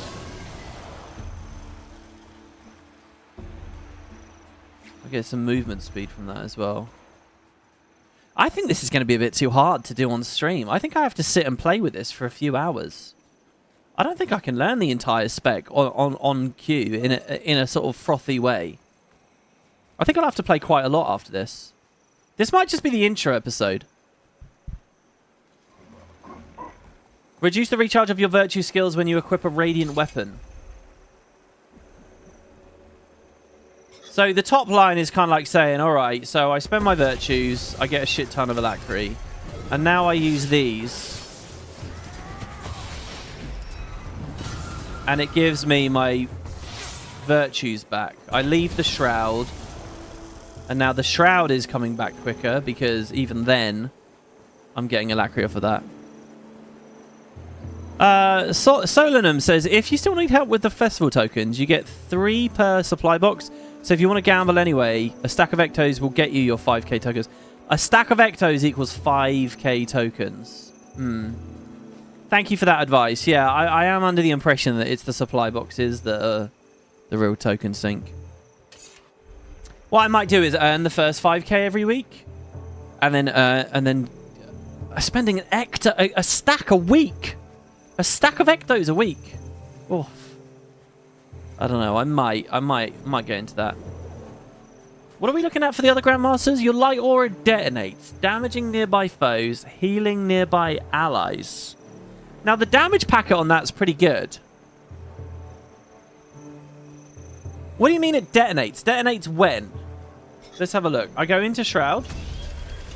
When it expires, it detonates?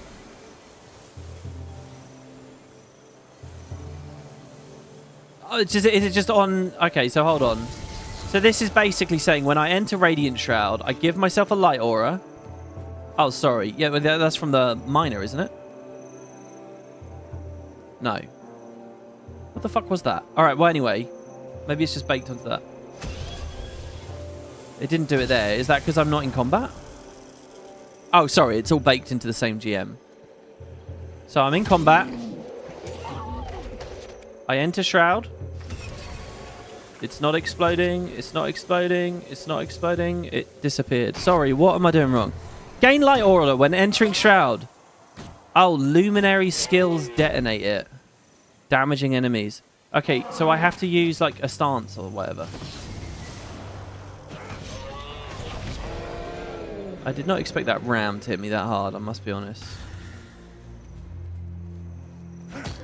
So we have it. I use the heal. That's a Luminary skill. And it gave me another one.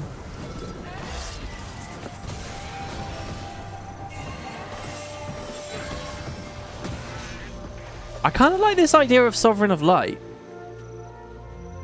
What's the last one? Using a virtue skill recharges radiant weapon skills. Justice gives you the hammer back. So maybe there's an alacrity thing where you're bouncing that to get... Well, I don't know. I think we're going to do exploding... We're going to do exploding auras, guys.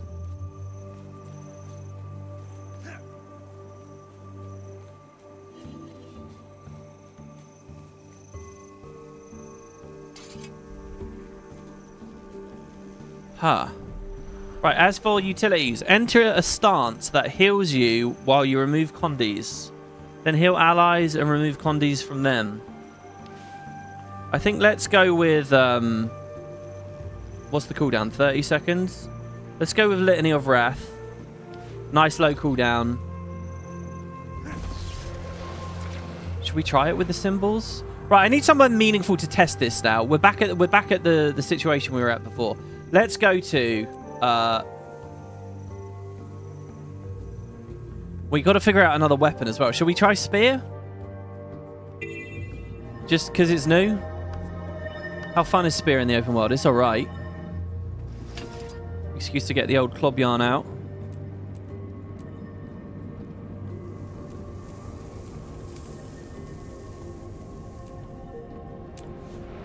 And I want some good QOL on the stances.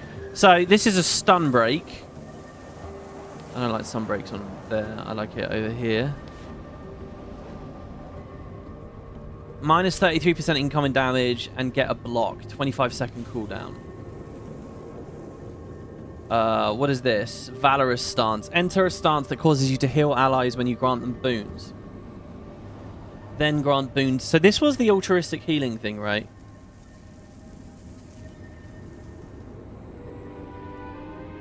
So at the end, I give stability?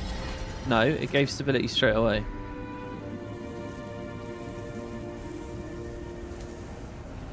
That's not very good for what I want. Effulgent stance. Grant barrier and light aura to nearby allies. Do I count? I do count. No, I don't count. I don't count. Then enter a stance that charges up a burst of light when striking or struck by enemies. The burst of light dazes enemies if fully charged. There's a lot of barrier on that. I like this skill. Look at how fucking strong this is. You got pressure on there. A lot of damage. That's a big hit. It does say light aura. Am I crazy? Did I get one? No, it's only going... That's a shame. If that gave me a light aura that too, that would be amazing. It's got daze on there. It's got barrier on there. Okay, Effulgent stance looks cracked. I like that. Stalwart stance. Break stun for nearby allies. Enter a defensive stance. So it's an AoE stun break with Aegis and a damage. It's kind of like an OP retreat, isn't it?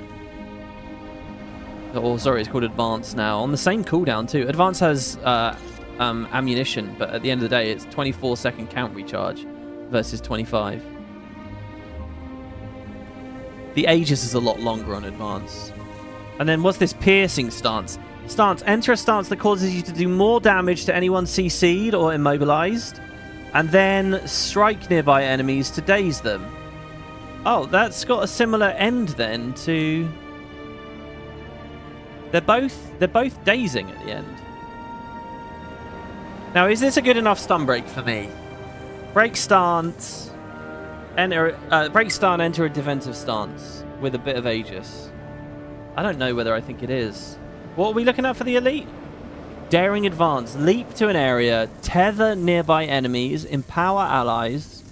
Tethered enemies get stunned if they move beyond the range. Yeah, fuck. That's a League of Legends. Who is that in League that... You know, that's a lot like Spellbreaker, actually. Magebane.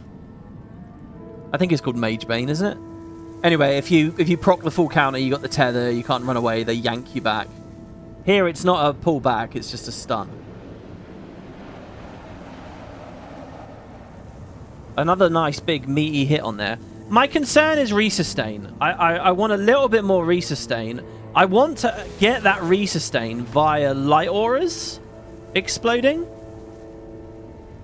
But I want a good steady stream of them, and I don't know how many really I'm seeing here. Were any of the other utilities able to provide light aura? And do we really want to combo this with a symbol build when we're not actually going to use... I mean, steadfast recovery is... Alright, let's see Arenanet's little setup here first, right? Well,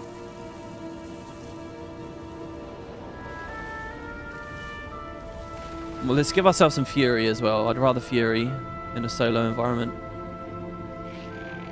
I can't remember what symbols we have. Alright, let's just see what we got, okay?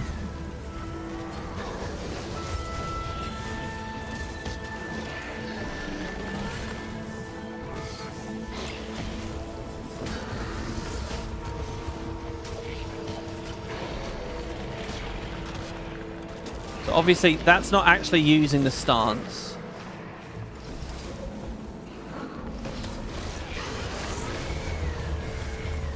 There's our stun break.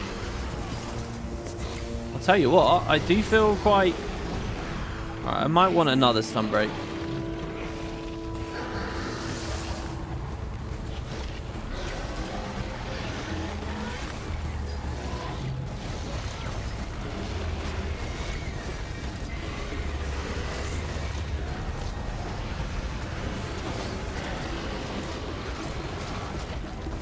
The barrier, look at the barrier. So fucking strong.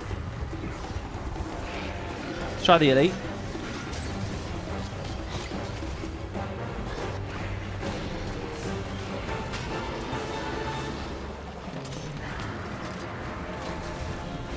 This is not a quickness build.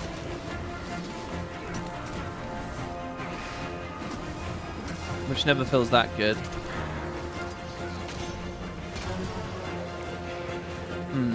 Okay, let's see. Let's go rage and agility.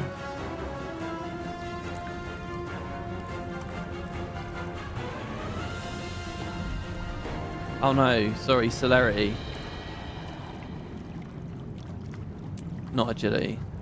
Agility's too old school. What have I got there? Celerity. Celerity and rage. Celerity. By the way, does anyone have any recommendations from the new relics? Like maybe Eagle. Is there a light aura? There should be, right? A light aura relic? Because it would have inherited it from... Yeah, relic of reunification? I don't know. Might be fun. Enter a stance that heals you and removes condies. Then heal yourself.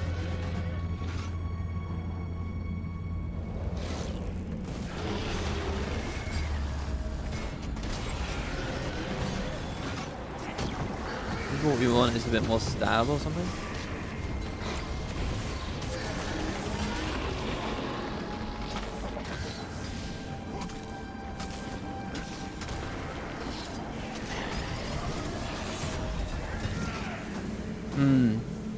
Radiant Shroud just doesn't feel fun to go into right now, but I just might not understand it. It might be that. It's annoying that when I mouse over these tooltips out of combat, it's not giving me the flip over information as well. It's only giving me the one thing.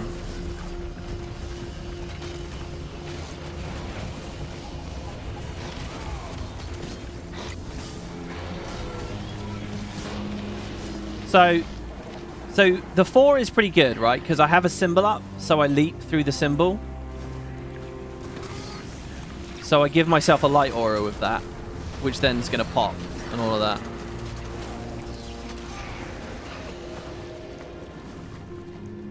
Oh, Morgana! You're right! It's Morgana. It's Morgana. That's who I'm thinking of. But she's AoE, right? I mean, that went extremely smooth there.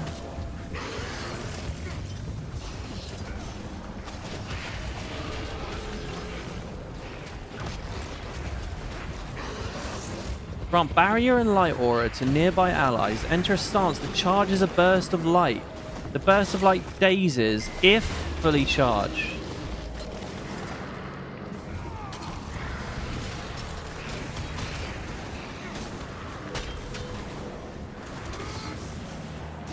And what does this one do? Enter a stance that causes me to do more damage to CC'd and emote.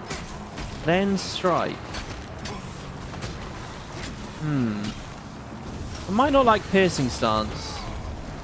Obviously, it's really good. Obviously, it's a fucking 15% modifier, right? But it's kind of like, you know, on Catalyst, I wasn't running Augment Fire.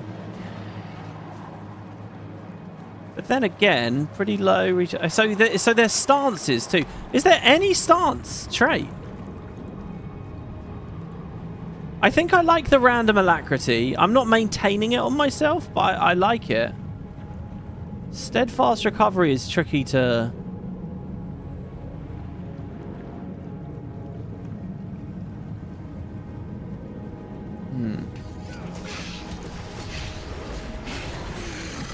Should we go up to the gin? Let's go up to the gin. I really don't want to do this area, by the way, on all the streams. So if people have other fun locations, with, you know, reasonable monsters that will actually bite back. So the Djinn are very, very scary until you break their break bar, and then they're not scary anymore. So we can go have a look at that. What's the verdict so far? Fun or ass? I don't know. Look, I'm not very good at this job. I'll tell you one of the reasons I'm not very good at this job. I don't really like... It takes me a long time to come to an opinion that I feel confident in. I'm not going to know. I'm really not in just a very brief little window like this. I love you're still using the Boots Bad build tip with double quickness. Yeah, that was a really good... I mean, we were talking about that in the context of a Celestial build back then, so there was that bit of concentration on there. Concentration might be really nice on this because, you know, it will benefit that bit of quickness I'm getting and the alacrity. Basically, if I'm ever playing a build that doesn't have quickness, I'm getting the quickness somewhere else. And I really want to fill my wrath on this, to be honest. But speaking of which, let's... Okay, I'm going to use the elite. I like that... Ugh, never mind. So I like that it's a big gap close.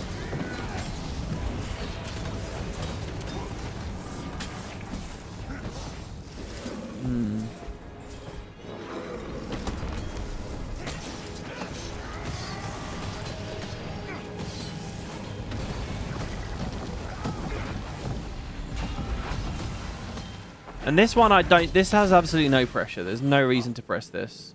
Well, a bit of Aegis would be nice. These little packets of Aegis will be nice in the Gauntlet.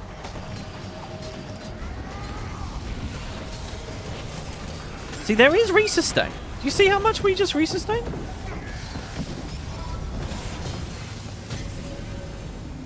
I'm going to try and use the 5 to break his bar. I don't know about the Radiant stance. So what goes through my mind, right, isn't, oh, Arenanet are incompetent. What goes through my mind is, okay, what are they thinking? Like, why is this undertuned like this? What's the combo? What's the mindset that means it's actually not undertuned?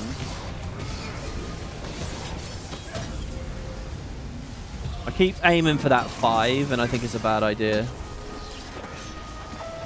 This feels okay. Oh shit. So muscle memory for the old Focus 4 missing completely. The Djinn certainly aren't able to do anything.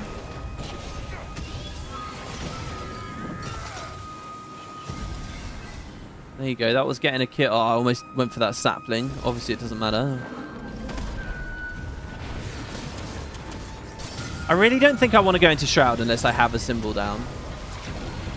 If I have that symbol for the leap, really good. If I don't, not so interested.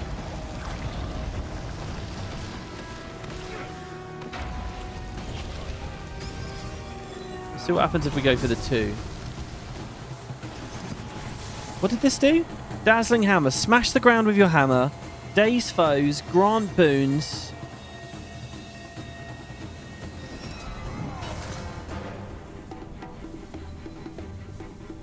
So maybe 2-2 is actually not bad. Let's try and do 2-2.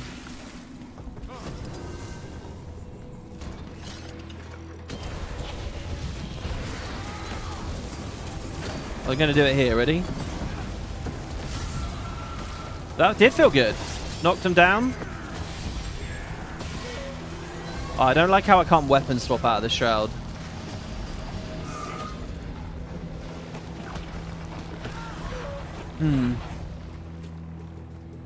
Let's go hit some sand sharks, maybe. Right, is there anything I want to... If I want to change the symbol thing...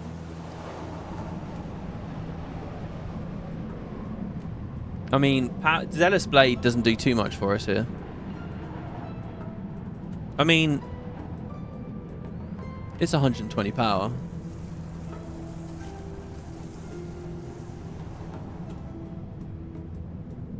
Aegis heals whenever it blocks, and I'm feeling like there's a good amount of Aegis on here.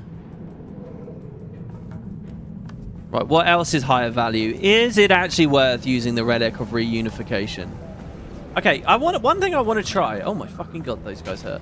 One thing I want to try. Remember, this is like with the Turtle Mastery finish that increases that max health. Normally that would be you down.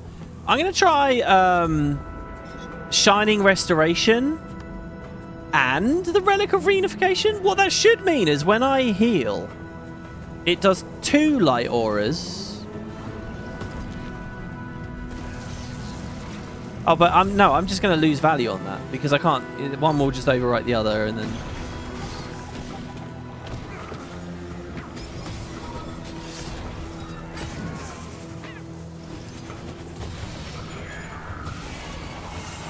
Oh. See, the fact he's alive on that, with me sitting there in Radiant Shard like that. Oh, this could be good.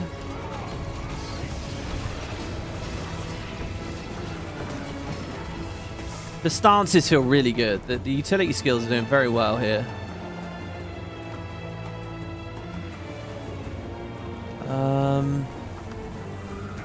Fuck. Do you know, something horrifying just went through my mind there. What if we can't actually go into the excuse me. Oh, I did it again. What if we can't actually get into the festival? There's no reason why you wouldn't be able to, but wouldn't that be horrifying? Honestly, with how yo-yo-y my health is, I'm gonna have a quick look at Marauder here. Well, my health's only my health's only 13k. So this thing has baked in vitality, right? Gain vitality, but only 180.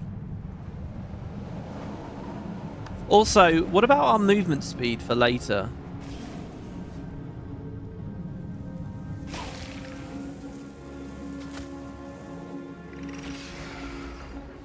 Are there any relics that give you the 25? Does Traveler and stuff exist? I can't remember whether they ported those. No. I'm sure there's one. Is there a relic that gives you 25% move speed? I think I'd rather that than this. Or, oh yeah, Wayfarer. Sorry, Wayfinder. Gain increased move speed, which is further increased while out of combat. And when you enter combat... Oh, come on. I mean, it's what I asked for.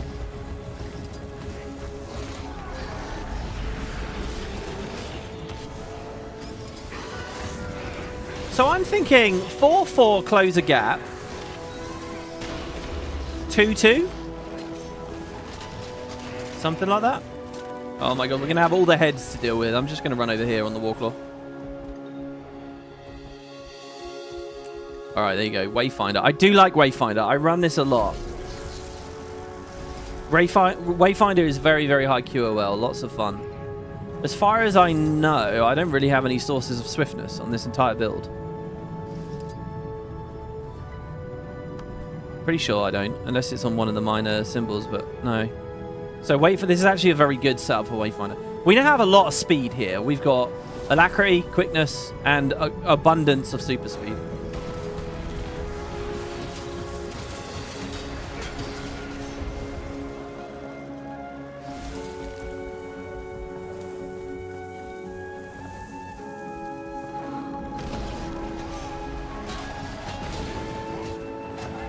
I love that I can hit the stance to, like, add some additional pressure even while I'm animation locked on something else. Like, I'm in the middle of Sword 3, I can throw this stance up.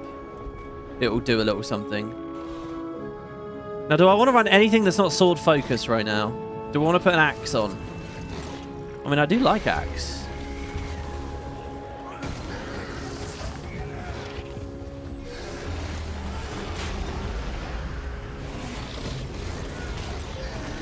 So, 4-4.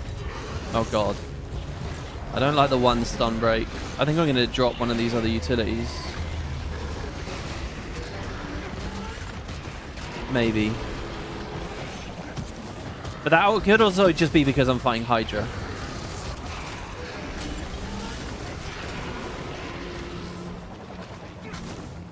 See this super speed here? See this? So good, guys. You've got to try this.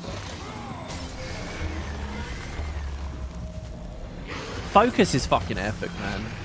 Focus is good for the same reason I just said a second ago.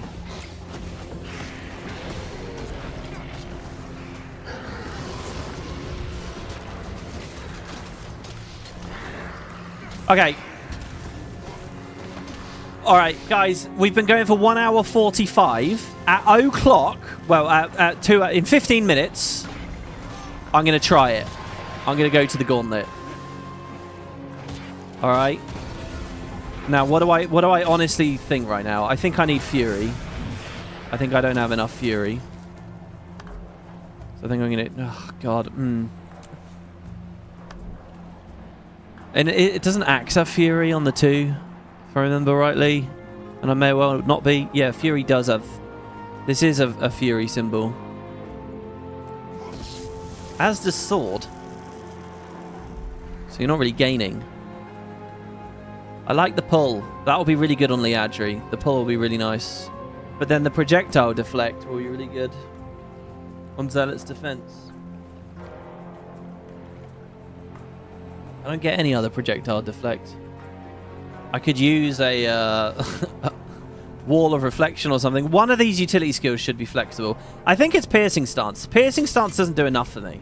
So we'll change piercing stance to... What's like really... Okay, here. Effulgent I'm already using.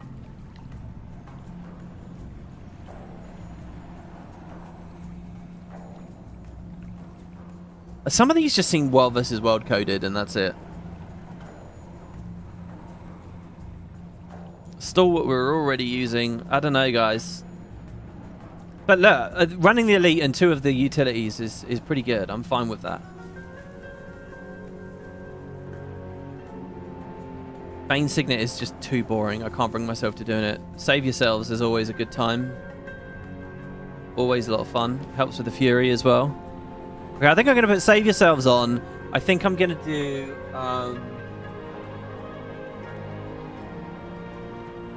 I think I'm going to stay on Steadfast Recovery. Oh, but the Light Auras. The Light Auras. Let me just see this in action, right? I get an aura... So, it popped there, right? Damage done. Sovereign of Light, 4,000 damage. It's good, guys. A 4k crit.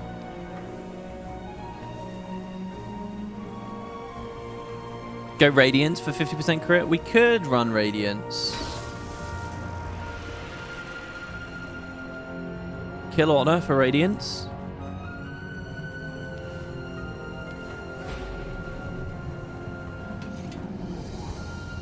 What's my resolution uptime, though? I always feel a lot squishier whenever I kill. But then again... Alright, let's go Radiance. Let's take Righteous Instincts. Do I want Retribution, or is there something more fun? We are throwing a lot of random... That's basically just Break Bar Drain. I think I want the 10% damage. And then Resolution on the heal skill. Okay.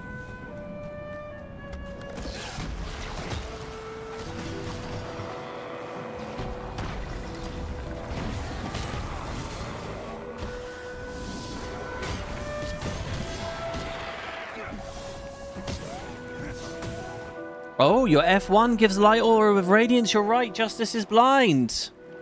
That's a good point, Hamato. Hamato with the fucking Guardian knowledge. Well done, yeah, that's true. Oh, and we get to... Oh, Radiance is epic. We get to spam F1 now as well, which means we get to spam Alacrity. Radiance was a really good call.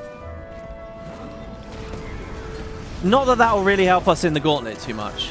But that makes F1 a really good opener, right? Because you can... We can just go F1 straight into Piercing Stance. We've got the detonation value and everything. Lots of Alacrity. Lots of good fun. I feel like the 5 is a big useful utility and I'm not valuing it. Oh, Radiance is totally the way. The question is, are we happy with Zeal still? Do we want Symbolic Avenger? Dude, I love Mystic Rebuke. I really do.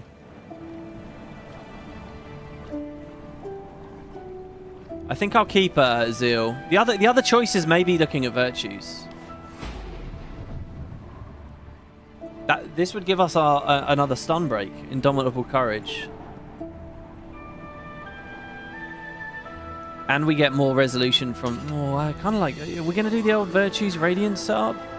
Oh, I love Glacial Heart too. Glacial Heart is so fun.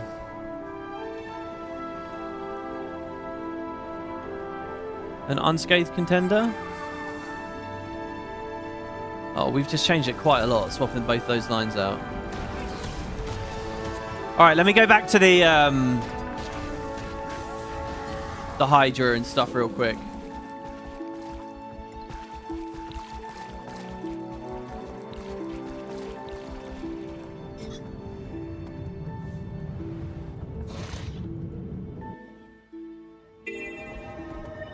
Question for Guild Wars 1 Monk players. Which elite spec or Guardian feels monk-like? None of them. Really. I mean, look, there's elements all over the place. Core guards casting Healing Breeze on people's faces. I don't know.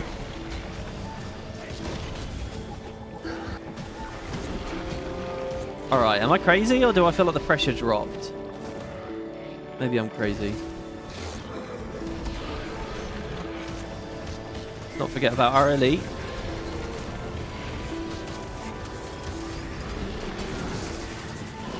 Did quite a lot of Radiant Shroud there. Right, 8 minutes. If you guys have got advice, let me have it. Do we want to stay on Spear? That's another question. Oh, I love our... We're getting a nice little boon range going here. Look at this shit.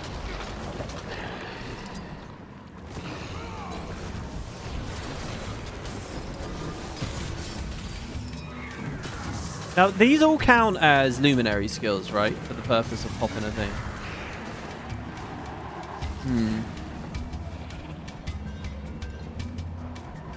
Sorry, it matters what the last weapon skill you use before leaving Shroud.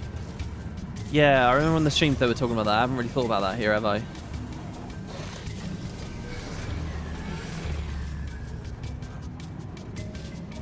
Where is that actually? Okay, here.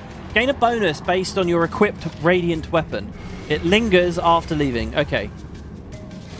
So, we don't really want to use the 4 as our last thing, because that's just move speed. Who gives a shit about that?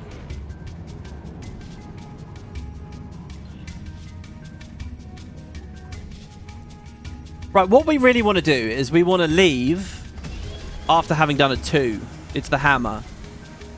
Right, so we can use the 3, the 4, we can use the 4 twice and then get out. We really do want the hammer. Okay, the hammer is the big thing. But then again, hold on. The hammer is increased damage to controlled and immobilized foes. So what if we just... No, because the flip over from the 4 is putting him up, which then the 2 cashes out on, which is very good. So we do want that for sure. I'm not confident in this.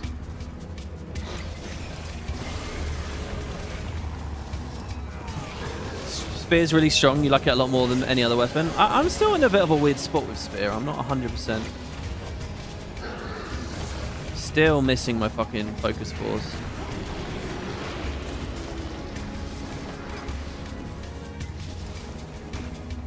Right.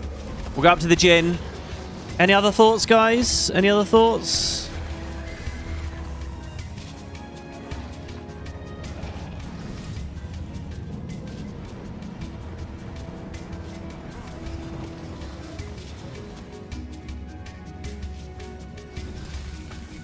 Do we really want Litany of Wrath as our heal? Because is there a chance Resolute Stance is busted strong? I mean, the number on it is fucking fat. I will give you that. It's 6,500. I guess it's a bit of a bigger number because you have baked in more vitality on this. Heal yourself when you remove conditions, though. I mean, that's just the use case for that is just not going to be happening in standard PvE. It's just not going to be a thing.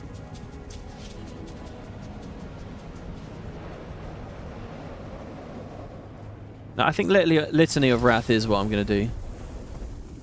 You can't believe they haven't done a focus main hand fist fighting type weapon. Yeah, they've not been... there must be something going on with the code because they've not been very experimental with that. Spear, though, Spear is about a year old, and Spear is quite experimental. Spear was an underwater slot that has now become a new slot, right? So that idea of like main hand scepter, that idea of dual wielding shields, shit like that. Some of those you might think are stupid, right? I'm not talking about what the actual idea itself, just that the prospect might be possible now that they've done that with Spear. You just want to say good luck? We're all counting on you. We're counting on you, kid. Oh god.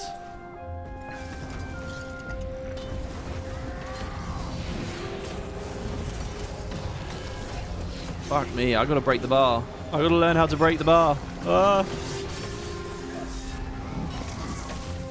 we get out.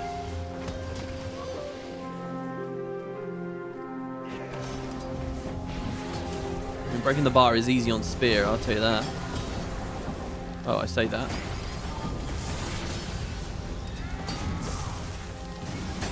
Is there a huge wind-up on...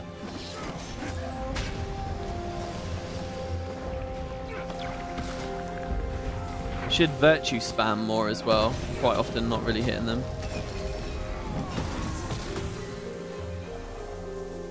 Oh.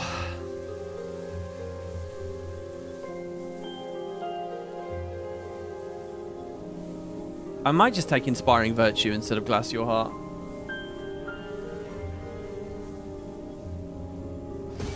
But then the heal is really good.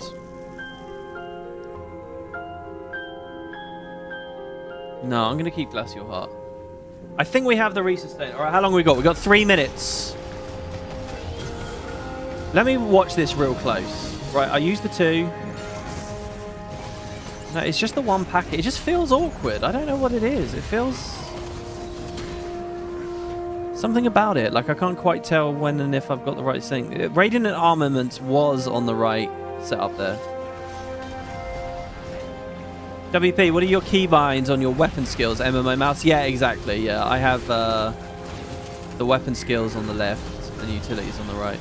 On the right, on my... No, I have weapon skills on the right hand and utilities on the left hand. So my IRL hand and what's doing what is actually flipped versus what the UI is showing. But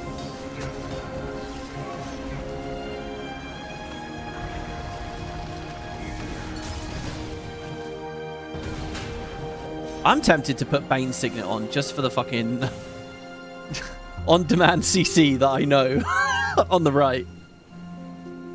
Do you like Glacier Mints? Glacier Mints? I don't think I've had one of those since 1998 in the car with my grandmother. But I'm sure I loved it as a little boy. They're like Werther's Originals to me. Actually, they're like cricket things, aren't they? I think when I used to play cricket, they used to give you a little reward.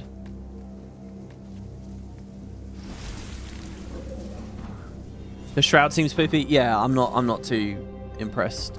All right, what would have saved Luminary is if it felt really fucking sturdy. I don't know whether this really does. Some of it's going to be unfamiliarity. I mean, actually, I take it back. Look at that shit. Look at that. What the fuck did we do there? What happened there? Effulgent Stance did a big 10k on that one. The Gleaming Disc did 6k. Gleaming Disc.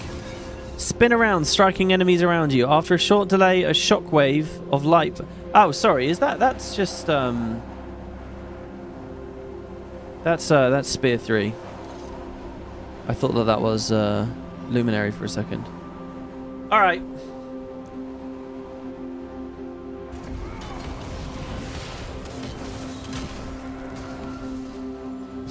Here we go. Dun dun dun dun dun. I like the little UI they have up there, the Guild Wars 2 beta.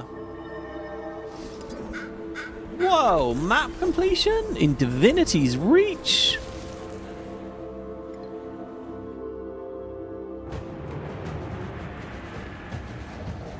There was a bug with Evoker Peps that were crashing the servers. They're removed now.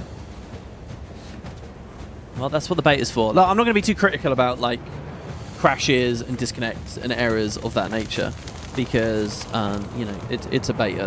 That's a part of what it's about. So, do we need some epic music? Wow, you've already got it. Listen, perk your ears up. Oh, boss blitz music. I remember I used to have a playlist of epic battle music from other games that I would play on certain streams. Okay, so I'm gonna throw up an intro now, guys, for a dedicated YouTube video, because I'm gonna post these as actual videos. All right. So let's do that.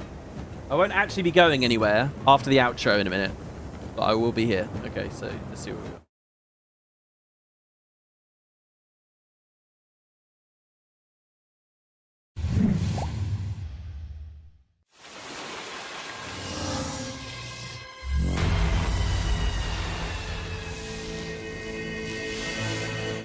Hello everybody, welcome to another video. I've got a fun idea for a mini-series here. If you're out of the loop, the betas are currently happening for the new Visions of Eternity Elite Specializations. And what I'm going to try to do, so it's also lined up with the Festival of the Four Winds this year, which means we have the Crown Pavilion with a series of actually quite interesting bosses. So what I've done is I've just logged onto Luminary. This is the first of the 9 professions. And what I'm going to do is I'm going to make a build that is suited for solo play, open world story, champ solos, group event solos, the kind of build that is really fun and comfortable and enjoyable for me to use. If you've seen my open world build videos before, you'll know the kind of thing that I like. And I figure any build that is comfortable will be able to clear this arena.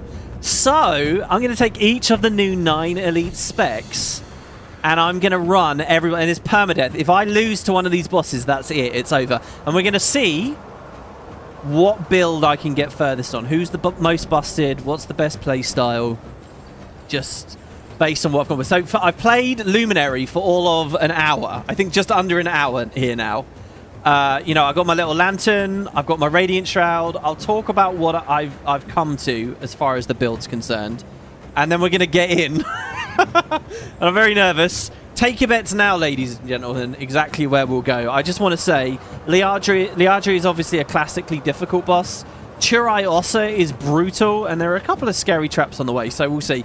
So here's where I've gone with Luminary in the beta. First of all, I'm playing Berserker with a little bit of Marauder for a little bit of vitality. So you see I'm at 16k. The spec itself gives us a bit of vitality. I'm mostly just very aggressive stuff. I've got Scholar Runes here. I have... so this is an Alacrity spec, not a Quickness spec. And I really like Quickness on my builds. So I'm going with Rage and Celerity on both my weapons. So I have some of my own Quickness. I could also use Feel My Wrath. But the new Elite is really cool. Daring Advance. It's a giant jump. Reduces incoming damage. CC on it. Big damage. Boons. I like it a lot. So I'm holding on to that for now. Probably the most interesting thing is I'm using Wayfinder Relic. I love this for open world builds. It's flat 25% move speed, which I otherwise wouldn't have. This build doesn't really have any sources of movement at all, so this rounds it out massively. This is so cool, guys. If you haven't played this in the open world, it procs super speed on you when you do even tiny jumps that would put you in combat in like jumping puzzles and stuff, so you can just keep flowing. As you're moving from boss to boss to boss, you just it's so nice and cozy and high QOL. Doesn't really help with the combat. Well, it does actually help with the combat a lot, especially when we get to Leadri. Because, you know, movement and getting away from the rifts is a big component there. Well, not the rifts, I should say, but just the, you know, the big orange goop that's going to kill you. So that's what I got with gear. As for traits, I played... So Arenanet had people originally set up on like a symbol brand type thing. And the synergy there is the symbols give you 2 boons, protection and resolution, which then can buff steadfast recovery. I've kind of killed that idea. It was okay, but I'm trying virtues and radiance. Radiance is a match made in heaven. It gives you light aura whenever you press F1, and light auras explode, healing and doing damage on this Sovereign of Light Grandmaster. So that's what I'm trying. You can also refresh your F1 on kills, which allows you to spam Alacrity. Again, that doesn't really translate into a raiding environment. Or, you know, I should specifically say a bossing environment because you might not be getting the kills to get the refreshes. But really, really cool play style for everywhere else. I'm just trying to get my crit up, basically, and my damage up through resolution and you know, the classic Radiant stuff. And the other line I picked was Virtues. Because, again, spamming Virtues for Alacrity. I wanted an extra stun break here. I actually have 3 stun breaks, probably too many, because I've got to save yourself. This is kind of a flexible slot. I've got the new stun break here. And then I have stun break on F3 as well from this, which we don't necessarily need. I'm running Glacial Blow as well. Sorry, Glacial Heart, which again means whenever we land, there's lots of little CCs on this, which means that's more resustain. So I quite like the look of that, and just a damage modifier from Unscathed Contender, more resolution for more synergy with Radiance. As for the other traits, so yeah, I'm taking resustain here. Light Aura when you use a heal skill seems okay, and I've got a very low cooldown heal skill because the Light Aura would explode. Persistent Blessing, I don't know, it would proc the Radiant Shroud. The Radiant Shroud feels kind of weak at the moment, so I don't know. I'm taking Alacrity. This is a big damage modifier, right? But this is like when you're in a solo environment, I want to provide my own boons. So I'm not going to take the 15% damage. In a world where I can trust someone else to give me Alacrity, fine, obviously. But yeah, so this is what I've gone with. Weapons are Spear, Sword Focus, love Focus 5, so good. I kind of want to run Axe on this as well. The pull would be really nice on Axe. I might swap an Axe on. Oh, I feel like it's a bit late now, isn't it? Axe would be so nice on the Leadri. All right, so there you go. So that's the build. Oh, and this is like my favorite skill. Effulgent Stance, ridiculous barrier, a light aura. You get the stance, it does damage. I think it has a daze on it. That skill's insane. Truly insane. So much stuff loaded onto that. It's like an everything button. Okay, so, yeah, and as far as the Shroud is concerned, I'm going to try and use like 4-4-2-2. So we're going to go in. We're going to use the blade to proc, like, hopefully a leap through a field of some kind. Swipe to immob. And then we're going to use the hammer to daze. And then the spin. And leaving after having used the hammer means that we get lots of strike damage. Using the 5 and the 3, I'm not too settled on. I don't know when you'd ever auto-attack in there either. That seems a bit iffy to me. So there you go. All right, guys, this is it. How far do we get? This is prototype Luminary. First tier. So how many hammer fell? I'm hoping to just kill. Oh, it will cost a ticket. Crap. Who do we buy tickets from? Oh, no. Oh, there will be tickets available. Hold on, hold on. Thankfully, mounts exist, so it's not even a big deal to get up and down. There's a ticket seller. Where is the ticket seller? Gauntlet ticket vendor. Here you go, this guy. Oh, no. It's costing me regular thing. Okay, 50. Oh, it won't. It's not actually costing me anything because it's a beta. Okay, with 50 tickets, we should be able to get in and fight many bosses. Okay. There's no players over here. That's good. Right, fight manager. Haomi Hammerfell. Haomi should be okay, but has a giant charge up one shot with the hammer. Which I don't actually know if you can block or what. Oh, I'm using spear on the other weapon as well. Okay, Haomi's fine. All right, that's not too bad. For anyone who hasn't done this for a few years, you're going to notice a lot of power creep here.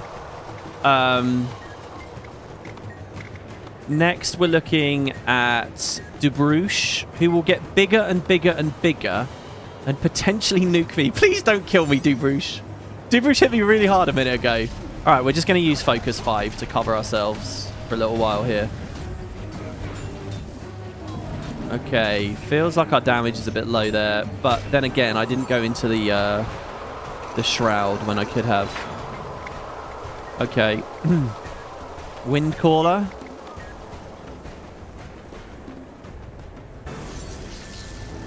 I don't really know what she does. What I'm doing right now, so there we went into Radiant Shroud at the very end. What I'm doing right now is I'm using all my weapon skills, then going into Radiant Shroud, and then returning to the weapon skills when they're available again. That may well obviously be wrong. It might be better to engage with the Radiant Shroud. It's just sort of not my muscle memory. Okay, and the end of T1 is Suriel, the Blazing Light. So far we're okay. I'm hoping to coast through most of these early bosses. If we're not, then we're struggling. Okay, so we've got to stand in this darkness. If I die to this mechanic, it does not count, okay? Okay. Should we try it? All right, I'm going to go Radiant Shroud, 4-4, 2-2, leave the Shroud. Over to Spear here. Okay, this feels pretty good. This feels all right. So that's tier 1 clear. Tyre Ragemore next. He's a bit of a nothing boss, as far as I remember. Still haven't had to use any stun breaks or anything like that. We could open with the Elite as well there. Oh, you can really see the resustain there. Did you watch my health rocketing back up there from the light aura and various procs we've got? Massacus. This is the boss that is going to eat all of the orbs, but at the end of the day, the power creep kind of means you don't have to worry about that. I get the distinct feeling I might be utilizing... Okay, I can feel my pressure's kind of low here, actually. Should we do the mechanic? I don't have to refuse to do the mechanic just because we're back into the Shroud. That was alright. That was a 13k hit, but that's only a 7k hit. Oh, I messed it up there, by the way. I left after using the 3. And the 3 is movement speed, which I don't particularly care for. But that's okay, so he's dead. Okay, Salazan. Salazan's a bit scary. Salazan could kill me with fire damage, so I'm going to try to range him. I don't really have that many range utilities, so what I'm going to do actually is I'm going to...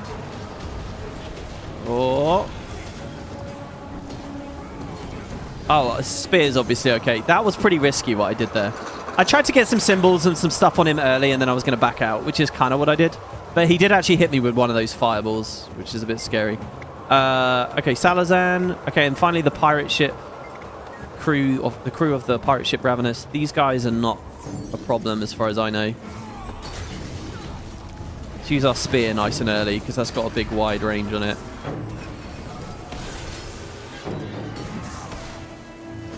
There's something about getting out of Radiant Shroud that feels really weird to me. I've got no like muscle memory for... Oh, we got another one alive over here. For, like, leaving it. Like, I keep expecting to weapon swap out. Because it doesn't feel like a Shroud. That's the thing, right? On other classes, when you're in a Shroud, it gives you the Shroud visuals, right? Like, your screen closes in and stuff. This Shroud just feels like another weapon set, almost. I love the idea of it. I'm just not sure about the implementation. Okay, that's T2. Okay, we're on to T3. Subject 7. This is a big ooze that I'm expecting to just nuke in the middle of the room.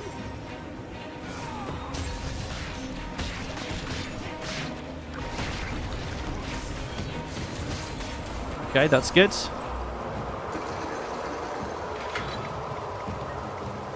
Deadeye Dunwall. I'm just going to try to not walk into any of her traps. And this might be scary. If I don't kill her quick enough...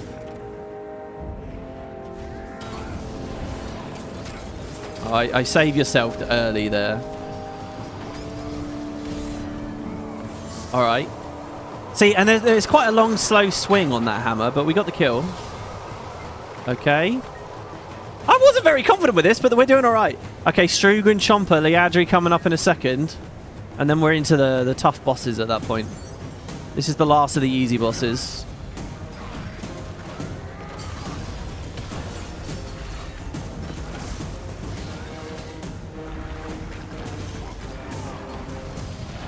Oh, I feel very sturdy, actually. I'm really not feeling my health move much. Okay.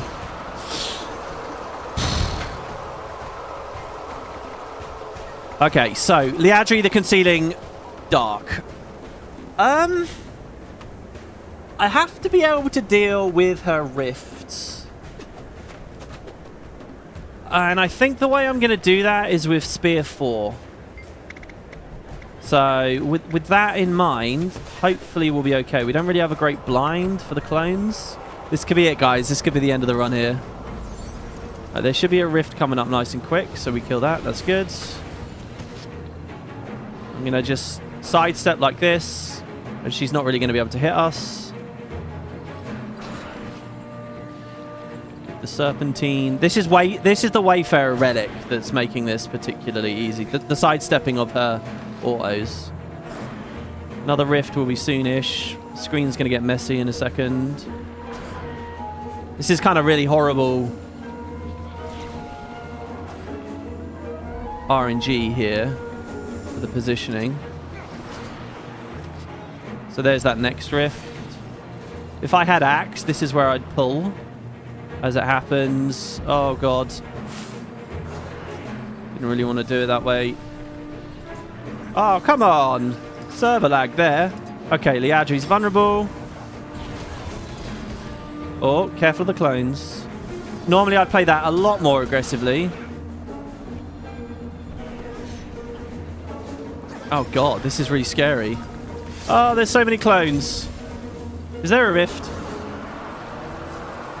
There is a rift on my left. I'm dead. That's it. I'm dead. Ah. Well, we can rally on on that, actually. Ah, we didn't get a rally. Oh, man. I thought we would just kill her. I really thought we would just kill her. Ah. Okay, so there you go. So that's how far we got on Radiant. Sorry, Radiant. Luminary. Ah, that's frustrating. She was vulnerable. What I was scared of was going in and bombing her with damage. Because it felt like there were a lot of clones around and I panicked. Normally I'd just go in and kill her because she's very squishy. We were done, really. Ah, I didn't quite see how low she was. Well, there you go, guys. So, look, so that's my little showcase there of what I've done with the Luminary here on day one. A build something like this is probably what I end up going with. You guys can let me know how you feel about the Luminary. And the other elite specs, feel free, come along to the streams. I'll be continuing. The week is the beta is a week long, and we'll be running these as it goes along, and we'll try it for the next ones as well. So here you go. I started with this because Luminary was really at the very bottom of the pile for me in terms of enthusiasm. There are some scary bosses after Leadri, going all the way up to Churai, who I hope to beat on one of these specs. But there you have it, guys. Thanks very much for watching. Hope you enjoyed, and I will see you for the next one next time. Take care, guys.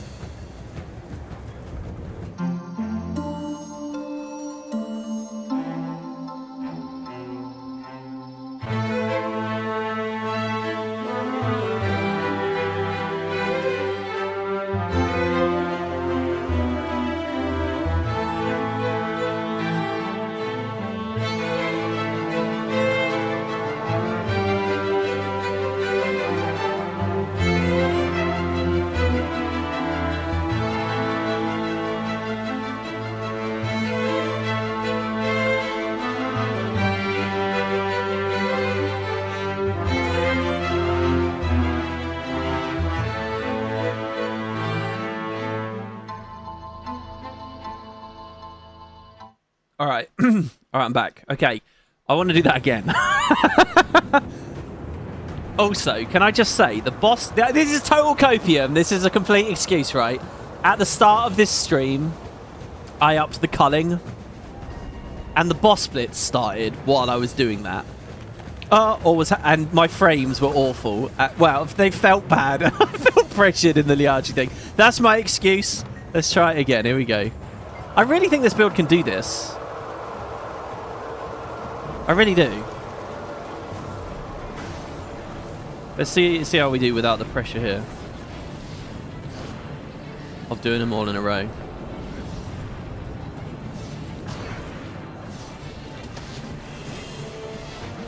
The problem is, it is that thing of like, if I don't know very comfortably exactly how I'd immediately burst her down,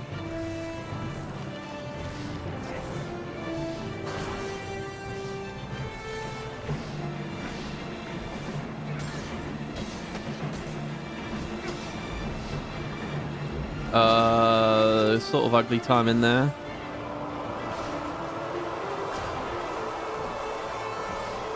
So can you use the elite as a gap close on that?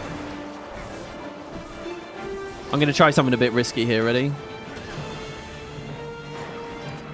Okay, focus 5 worked there. Is she vulnerable already? She is. This was not a build issue. No, no, no, no, no. This was a skill issue. Oh my fucking god. Skill issue. No! No! Why is she alive on 1 HP? It's a skill issue. Just save yourselves is doing nothing here.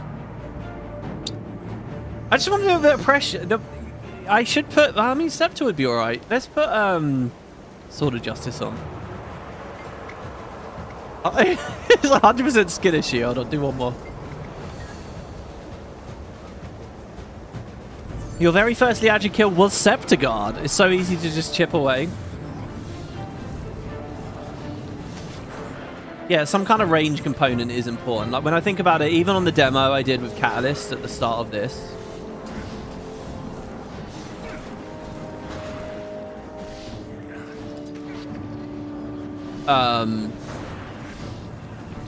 You know, Catalyst has a lot of good range.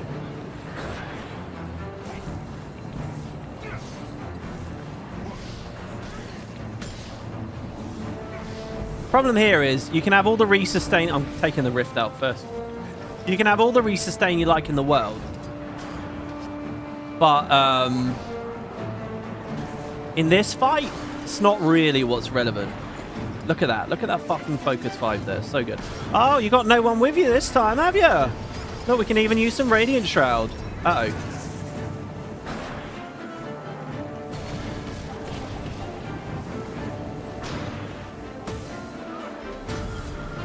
Oh, fucking hell. I'm dead again.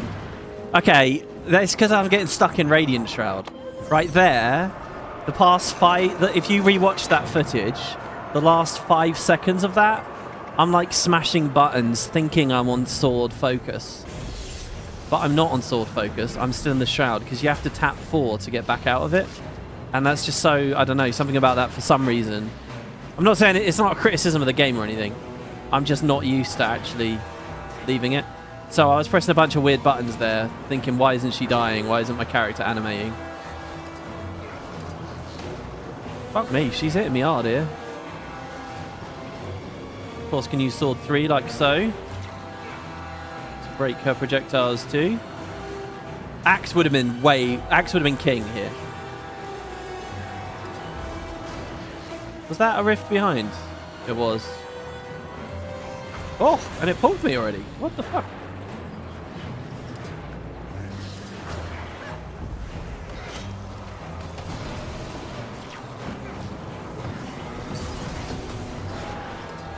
See, look how squishy she is. Honestly, look at that. All right, she's dead.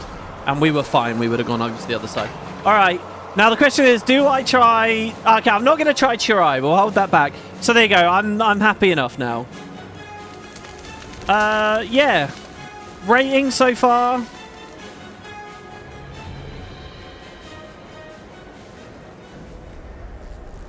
I'm probably not going to be playing this in the open world. Probably. And I'll tell you why. It's because it's like range and like, you know, it's like... I mean... I don't know. Here's what I think. Here's my critique of it after an hour's gameplay. I don't like the shroud. And that's like the spec. Smash the hammer with the ground with your radiant hammer, dazzling nearby foes, granting boons. It'd be nice if it wasn't so hard to read all that shit. Hold on, if I go to the training wheel... Oh. They're not listed under any kind of right clicks on here, are they? I guess not. The 5 feels really low impact. Here's what I'll say, right? This 5 feels worse than Focus 5. The CC follow-up you get, it all feels really undertuned. 1 Aegis. Now, if that was pulsing Aegis, if that was... Like, what I want that to feel like is a mega shield, you know? I want it to feel like a really special, cool shield. It doesn't feel better than, like, the regular shield skills, to me. The damage, the counter damage on that is low. The daze isn't that interesting. I don't know, man.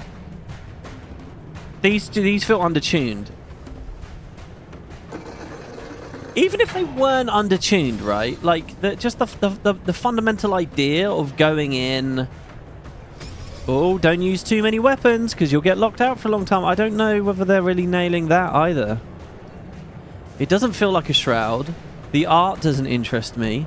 Slam your staff into the ground. That creates a light field. That's good to know. That's definitely something new. Like, if they all kept feeding and comboing off of each other. See, now I can think to myself, well, I could I could use the staff, right, before the 4. Now I have a light aura. Now I pop the light aura, and he's mobbed, and now I do these 2.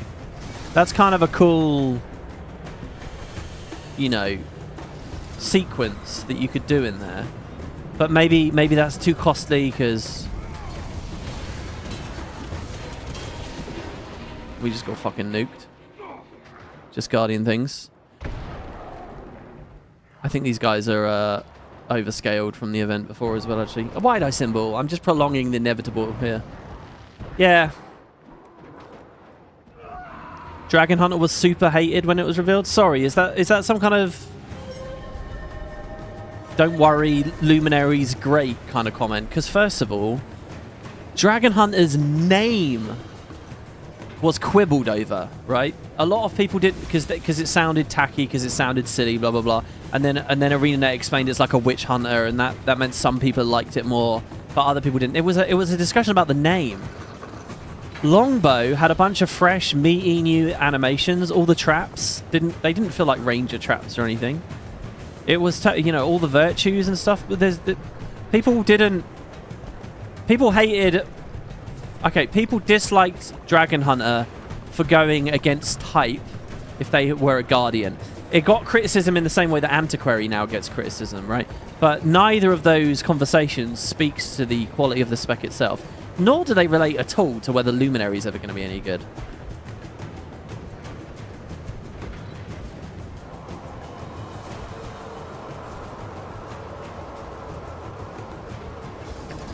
Yeah, I don't know.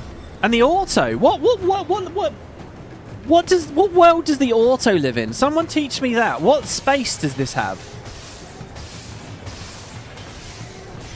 You know, if there was a trait, if there was a Grandmaster trait that said glaring burst is supercharged out the ass, I'd say, oh, okay, I get it. So there's a play style where you focus on the auto more, and then there's play styles where you're dipping in and out more. But they don't have any of that. I don't see any of these traits being very transformative. The best thing is Sovereign of Light, because it's you know, it's taking a core mechanic from the game, the light aura, which is filtered throughout Guardian elsewhere, and lets us play with it. But that's really fun, comboing that with Justice is Blind. That's cool as fuck. Luminary feels a bit too close to Core Guard. Yeah, I'm sorry, guys. I think, you know, I saw someone just now said, oh, you should do another tier list when you're done.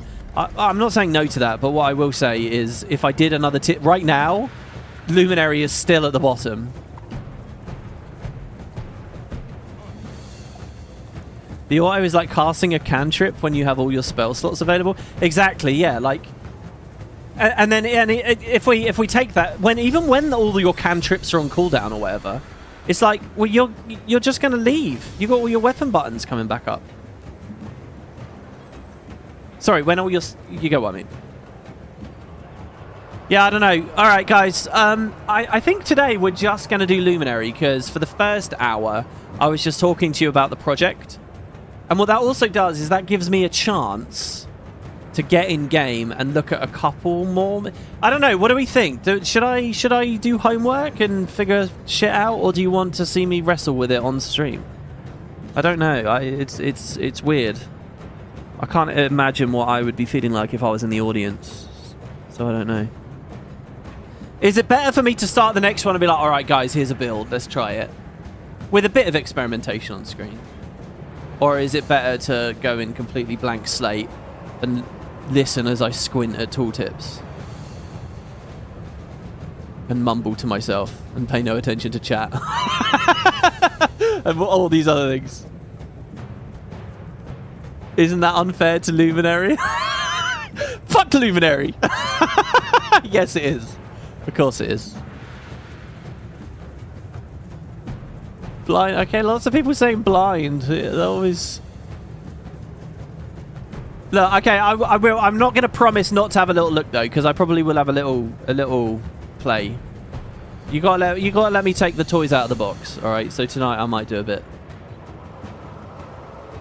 But yeah. So next time, guys, join me for the next of the 9 elite specializations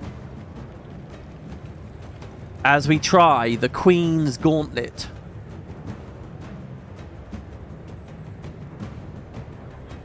And I'll see about that video section. When I edit it in a second in the YouTube studio, if it looks shit, like it's really short or whatever, I might not do it. Because I'm just thinking, like, I'm going to have, like, 7 VODs anyway this week. Do we really need 7 fucking ripped double videos? But the fact is, a lot of people just don't watch unless I do that. So, I don't know. Evoker's still broken, so leave that for last. Yeah, well, we're going to do it over the next few days. My first idea was to do 3 a day. And then I thought, well, if the beta lasts 4 days, then I can do 2 a day. And now I realise the beta lasts 7 days. I think next time we will definitely do 2. And there'll probably be Conduit, which I'm not that excited about, and Antiquary, which I'm not that... I'm interested in Antiquary from like a jokey perspective. Actually, to tell you the truth, Conduit, I want to build a Conduit. I really do. Have those little scythes spamming extra torment and stuff, pair out with Malix. I think it could be really strong.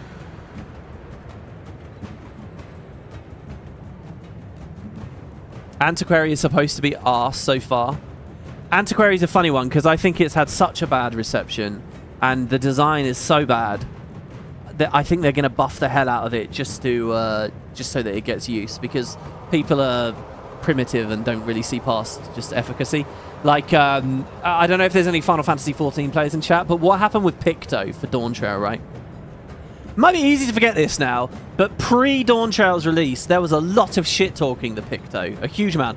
And then they just made it busted. It was just insanely shy, and then suddenly everyone was a fan of it. I think you'll have a similar... Arenanet will utilize similar tools.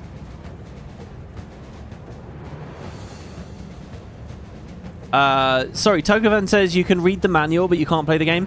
Yeah, exactly. Like, I'll squint at the tooltips and read and try and get a gist off screen, but I won't actually test or put things together until I'm on. Yeah. Oh, was Picto finally nerfed in 7.3? Oh, well, there you go. As will happen here next year, guys. It won't be Visions of Eternity.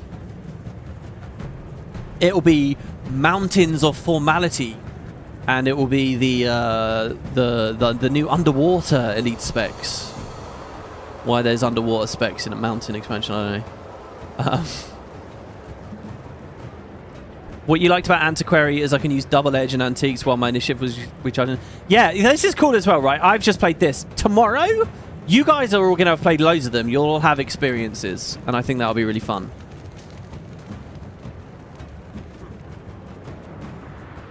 The sense I'm getting from this batch of elite specs is they're somehow scared to fully commit to a fantasy and truly change stuff up. Yeah, Altarian, but that was last time as well. EOD had that.